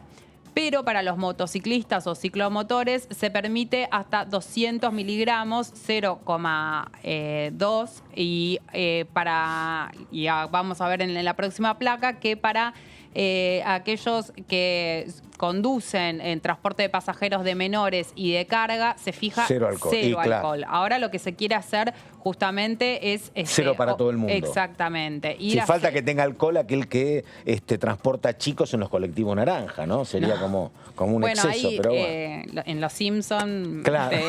Otto. Mirá dónde me llegó Vulcano. Un poco más que alcohol tiene Otto encima. Bueno, pero hablando en serio, o sea, hasta ahora solamente estaba fijado el 0 de alcohol para el transporte de pasajeros de menores y de carga, pero justamente para el resto se toleraba, en distintos grados, se toleraba el alcohol. Que ese es el tema que plantean en San Juan y en Mendoza, que tiene un viso de realidad, que no sé si es verdad, pero un viso de verdad no sé si es lo que corresponde. ¿A qué me refiero? Te dicen, che, es la industria vitivinícola, vos venís a Mendoza, salís con tu pareja y tomaste una botella de vino, ¿cómo puede ser que no vuelva, no? Que es el tema, es la modificación del personaje, del porcentaje. Si es alcohol cero no puedes tomar nada. Y que era parte de la queja, me parece, de la industria, ¿no? Sí, lo que pasa es que ahí, justo con más razón, en la zona vitivinícola, una copa, 2, 3, es como... En Santa Fe, te digo, en Santa Fe tenés el mismo tema con la cerveza. Y bueno, y la verdad que a costas de multas te has acostumbrado a o llamás un coche por aplicación, o llamás un remis, un taxi, o es que tenés es raro encontrar un conductor responsable, no hay ninguno, a veces son 4 o 5, pero el tema es cierto, pero muchas el tema veces tenés que acostumbrarte. Uno, quienes manejan, conocen que en muchas ocasiones, o lo hacen ellos, o familias o amigos, dicen no, como voy a salir no llevo el auto, el auto, voy sin el auto, en las fiestas muchas veces se trata de... o me quedo a dormir en tu casa, en el caso de las familias, en lo que tiene que ver con las fiestas y demás, justamente para poder tomar tranquilo. Lo que veíamos ahí de la iniciativa, bueno, es que prohíbe que los conductores de todo tipo de vehículos puedan circular con cualquier concentración de alcohol en sangre superior a 0. Después, otro de los puntos es que, bueno, esta medida ya, ahí vos estabas mencionando algunas resistencias, pero bueno, ya se aplica en algunas provincias como Córdoba, Salta, Tucumán, Entre Ríos, Jujuy, Río Negro y Santa Cruz, y también en países de la región como Brasil, Paraguay y Uruguay, donde cuando salís con el auto no podés tomar alcohol. Y la iniciativa, una de las cosas que plantea es que se establecen de 2 a 5 años de prisión para quienes provoquen una muerte. Se entiende que en el contexto de estar manejando alcoholizados, inhibición de 5 a 10 años. Y la pena será de entre 1 y 3 años si el conductor produce lesiones. Estos son algunos de los puntos que se plantean en la iniciativa. Como decís, obviamente es muy importante. No sé qué estará pasando con la industria, la verdad. No sé qué posición tendrá, si habrá una sola, pero es una industria muy poderosa. Sí, Hablo claro. de las bebidas alcohólicas, que va de la cerveza al vino, pasando por otras. No sé qué posición tendrán, si habrá mucho lobby, qué dice, si no están de acuerdo. La verdad que no sé. Sí, en realidad. No sé cuánto te afectará, la verdad que no sé. Tampoco lo que se está planteando es desestimar necesariamente que las claro. personas obviamente que no consuman tomes, al alcohol. contrario. No, que te Sino- vuelvas en un coche que no manejes, nada más. Así es. Y un dato que tenemos acá que la verdad que alerta A ver. muchísimo, que es el dato del Observatorio Vial de la Agencia Nacional de Seguridad Vial, es que los jóvenes de Y entre claro. 15 y 35 años son las principales víctimas de siniestros viales y el alcohol está presente en 1 de cada 4 de estos siniestros viales. La verdad es que es un número que alarma, y sobre todo porque uno ve la franja etaria que está afectada, ¿no?, por esto. Así que, bueno... Bueno, es la franja etaria de ustedes, no es la mía, ¿ven? Exactamente, No, ¿viste? Es la cara. Bueno, pero ¿y esto puede funcionar? Bueno, es un proyecto que se empezó a discutir en la Comisión de Transporte el año pasado. Está todo el tiempo, es una iniciativa que se está diciendo, bueno, hay que llevarla al recinto. Lo mismo, cuando uno le pregunta a los distintos bloques... Acá tiene una cosa a favor, no hay una cuestión económica complicada para el gobierno, no hay erogación de plata. No, habría más multa. No, exactamente. Lo que hay que hacer es controles, o sea... pero ahí, tanto en el oficialismo como en la oposición, dicen sí, nos parece que es Hay una cuestión de necesario. jurisdicción, que si acá no nos ponemos de acuerdo con las escuelas, digo esto, porque vos lo aplicás como ley nacional, pero después no puede haber un organismo, gendarmería controlando la universidad, tiene que ser cada municipio, Claro, sí. y hay que ver qué pasa con cada municipio Sí, después, el ¿no? personal. Ahí fíjate que había 4 o 5, había provincias, no estaba anotada Santa Fe, donde el control en Santa Fe es muy, muy estricto. Sí. Por ejemplo, pero bueno, tenés capital, efectivamente, habría que ver qué pasaba, ¿no? Sí, y ahí- después cada municipio del conurbano. Sí, Ese claro. es otro tema. Lo que pasa es que ahí hay una dificultad, como en otros temas donde tanto el oficialismo como la oposición están de acuerdo, pero hay una dificultad para poder avanzar. ¿A qué se debe? La verdad es que no, yo creo que muchas veces las discusiones terminan... temas que son importantes terminan quedando en segundo lugar frente a discusiones como las que hablábamos antes, que tienen, obviamente, Sí. que son de fondo, como es la negociación con el FMI o muchos proyectos de índole económico. Y sin el embargo, año pasado viste que era tal el lío que a veces buscaban algún consenso en temas como Sí, este para funcionar. Sí, sí. La famosa época de la virtualidad, donde había más quejas, ¿no? Sí. Votemos esto, que estamos de acuerdo, que no hay marco para otra cosa si no hay presencialidad. Sí, pero por Metemos ejemplo tu proyecto pero vos Claro. no sé, Claro. esto es proyecto. pero el proyecto de contra la violencia institucional, que estaban todos Ese de no acuerdo, avanzó. o sea, tenía dictamen todo y finalmente no llegó al Ese es recinto. un proyecto que el que más me enoja ese, porque que haya que votar eso, 40 años después de democracia, para que no te torturen en una comisaría, después de 40 años es como Y inexplicable que encima eso, se ¿eh? caiga el dictamen. Exactamente, Se cae el dictamen. exactamente. Porque era decir, mira, el 84, pero bueno, después ha habido, desde Bru en adelante ha habido centenares de muertes, ¿no? Y sí, Y sí. que haya otra ley para que encima no se pueda votar. sí, sí. Bueno, Sí. ahí estamos. Es un tema importante y, como vos decís, cada vez que aparece en los medios algún Claro. tema, El tema, algún bueno. caso resonante como el que contabas recién de la ciclista, Sí. bueno. Ahí estamos. Bueno, esto es DTV, pero hay una cuestión pendiente con Débora Durieta. ¿De qué habla Durieta, por favor? Y vamos a hacer, ya que hablabas de las leyes, la Sí. actividad, un balance de lo que fue todo el 2021 en actividad parlamentaria. Vamos con algunos numeritos de A un ver. informe que sacó el directorio legislativo, que sigue Sí. muy de cerca todo lo que tiene que ver con la actividad aquí en el Congreso. Que básicamente vamos a ver cuántas sesiones hubo a lo largo de todo el 2021. Un total de 22, y llamativamente sesionó más veces el Senado, 14, y la Cámara de Diputados apenas 8 veces sí, y se sancionaron un total de 52 leyes. No nos olvidemos que este año no tuvimos esa famosa sesión de fin de año para avanzar con muchas iniciativas que suelen estar consensuadas, así que bajó bastante el número respecto de otros años. y hubo un total de 267 reuniones de comisión. No nos olvidemos que en el caso del Senado, por ejemplo, siguen siendo hasta el día de hoy, bueno, hasta el 31 de diciembre, virtuales. ¿Y cuántos dictámenes se firmaron? 270, de los cuales muchos se cayeron cuando terminó el periodo de sesiones ordinarias. Después, si avanzamos con la siguiente plaquita, vamos a seguir con el balance. Bueno, ¿qué pasa? De acuerdo a la Constitución Nacional, se supone que el jefe de gabinete tiene que venir todos los meses, una vez a cada Cámara, a exponer su informe de gestión. Bueno, ¿qué pasa? Este año solamente hubo 2 sesiones informativas y las 2 fueron una en cada una de las cámaras. Y en los 2 casos vino Cafiero, ¿no? Jamás vino a exponer aquí Juan Mansur, luego de que fuera nombrado tras las PASO del mes de septiembre. Y ambas fueron, bueno, ahí lo dice, por... de acuerdo con el bajísimo perfil de Mansur, ¿no? Que creo que ha dado una nota a la agencia Telam, me parece, ¿no? Muy bajo. Sí. O sea, se lo veía muy activo, pero a la hora de exponer y dar entrevistas, lo que fuera, mantuvo un bajo perfil. Después, de las leyes aprobadas, de las que les mencionaba antes, un total, el 25% tuvieron origen en el Poder Ejecutivo. 25%. Muchas de los proyectos de ley que se tratarían ahora en sesiones extraordinarias justamente provienen obviamente del Poder Ejecutivo, pero durante el periodo de sesiones ordinarias el 75% provinieron de legisladores de cualquiera de las 2 cámaras.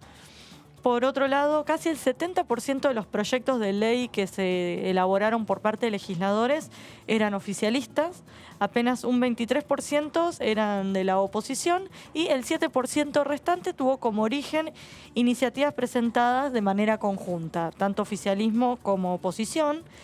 Después, durante el año 2021, a diferencia de lo que ocurrió en 2020, un año muy atravesado por temas salud, pandemia y demás, tuvieron prioridades las iniciativas vinculadas a recomponer los ingresos económicos de los argentinos, algo que vos mencionabas antes, que tiene que ver con la inflación, las paritarias por debajo de esos altos números, como por ejemplo se vio la modificación del piso de ganancias, de bienes personales y de las escalas del monotributo, fueron algunos de los temas que tuvieron mayor protagonismo, incluso hasta la última sesión. Y que quedaron pendientes muchísimo de los proyectos de ley que siempre mencionamos acá, y muchos de ellos fueron económicos, justamente orientados al desarrollo de las actividades productivas.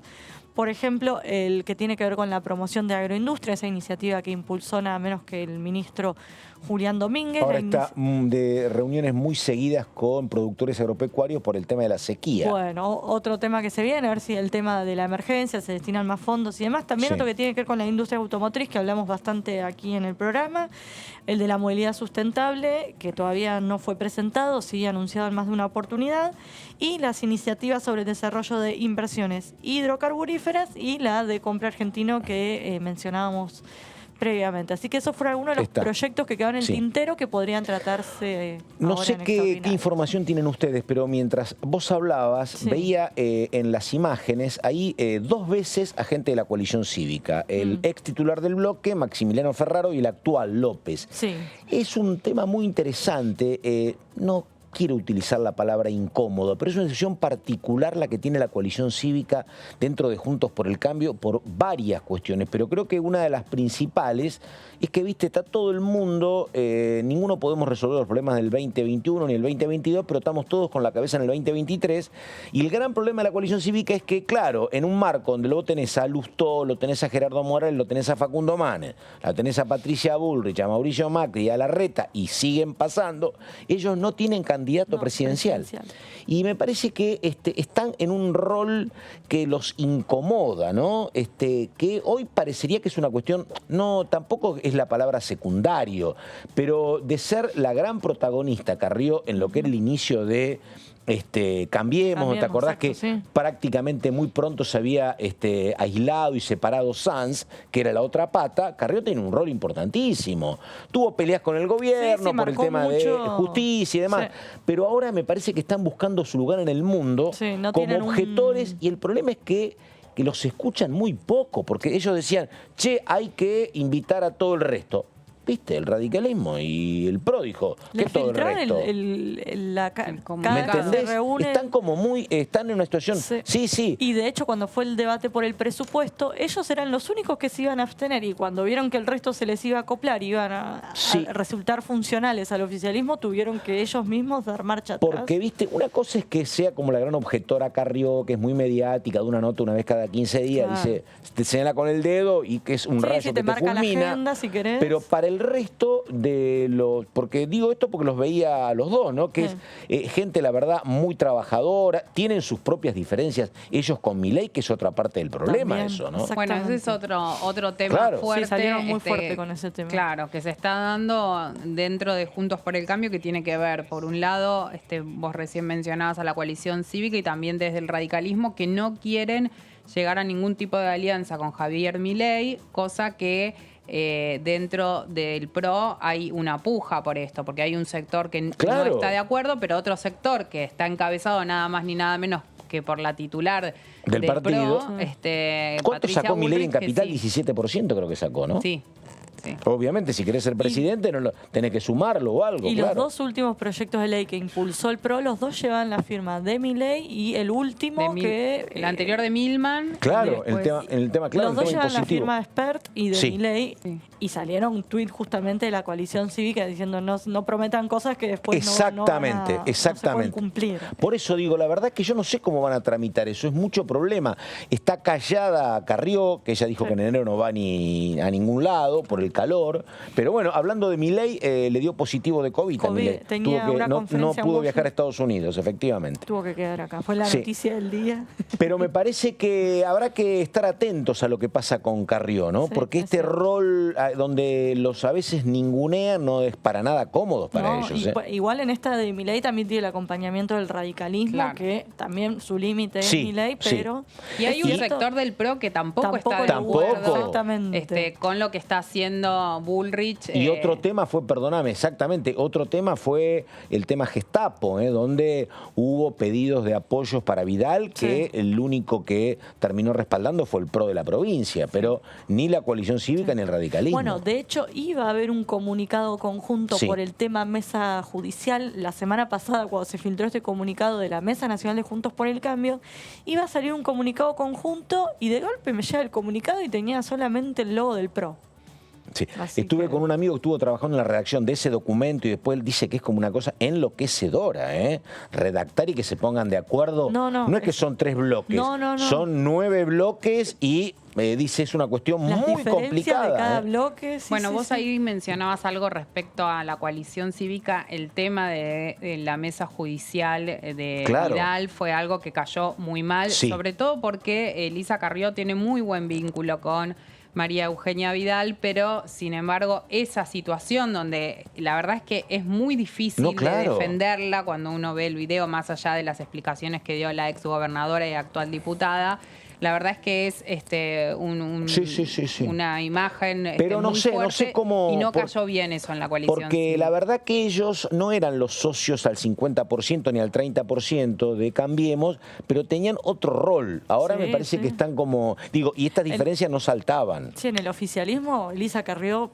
marcó diferencias muy fuertes. Por ejemplo, el primero fue cuando se quiso nombrar a los ministros de la Corte Suprema por decreto y salió fuertísimo y se la escuchaba muchísimo, por más que era un socio minoritario de la coalición. Tenemos que ir terminando. Estamos con Gabriela Vulcano, estamos con Débora Durieta y repasamos con las dos el tema del día, que fue lo que empezaban señalando ellas en torno a de que no hay reunión mañana como estaba previsto entre Martín Guzmán y Sergio Massa, más Máximo Kirchner, indicaban, con gobernadores opositores y con titulares de los bloques de Juntos por el Cambio. La reunión no se concreta. El vocero de esta cuestión fue básicamente Gerardo Morales, el que dijo que la reunión no se hacía, ¿no? Exactamente, él fue el que la concretó y él fue el que salió a decir que se caía. Y recién publicó un tuit Gerardo Morales hablando de este tema. Dice el tuit: el ministro Guzmán no quiere mostrar el ajuste que propondrá al FMI frente al preocupante endeudamiento del país. Desde la oposición elegimos tener una actitud responsable, conscientes de lo que esto implica para el pueblo. Lamentablemente, el gobierno suspendió el diálogo. Le echa la culpa Morales, que fue el interlocutor principal del gobierno, le echa la culpa básicamente al Ejecutivo Nacional, ¿no? Sí, bueno, un Morales que, digo la verdad, me parece que esta era una situación para él que lo empoderaba un poquito, porque lo habían tratado muy mal dentro de Juntos por el Cambio. Así que bueno, una cuestión compleja. Repetimos, cuando averiguamos si esto se había terminado para siempre, lo que nos dijeron es que si hay nueva fecha, esa fecha la tiene que fijar o colocar en la agenda el ministro Martín Guzmán, pero mañana se va a San Juan. De Urrieta necesito todas las respuestas mañana, bueno, así que mañana te escribo. Muchas gracias. Gabriela Vulcano, Gaby, muchas gracias. ¿Alguna última consideración? No nos olvidamos nada. Nos vemos mañana. Ahí estamos. Nosotros nos reencontramos a esta hora, nada más. Gracias, buenas tardes.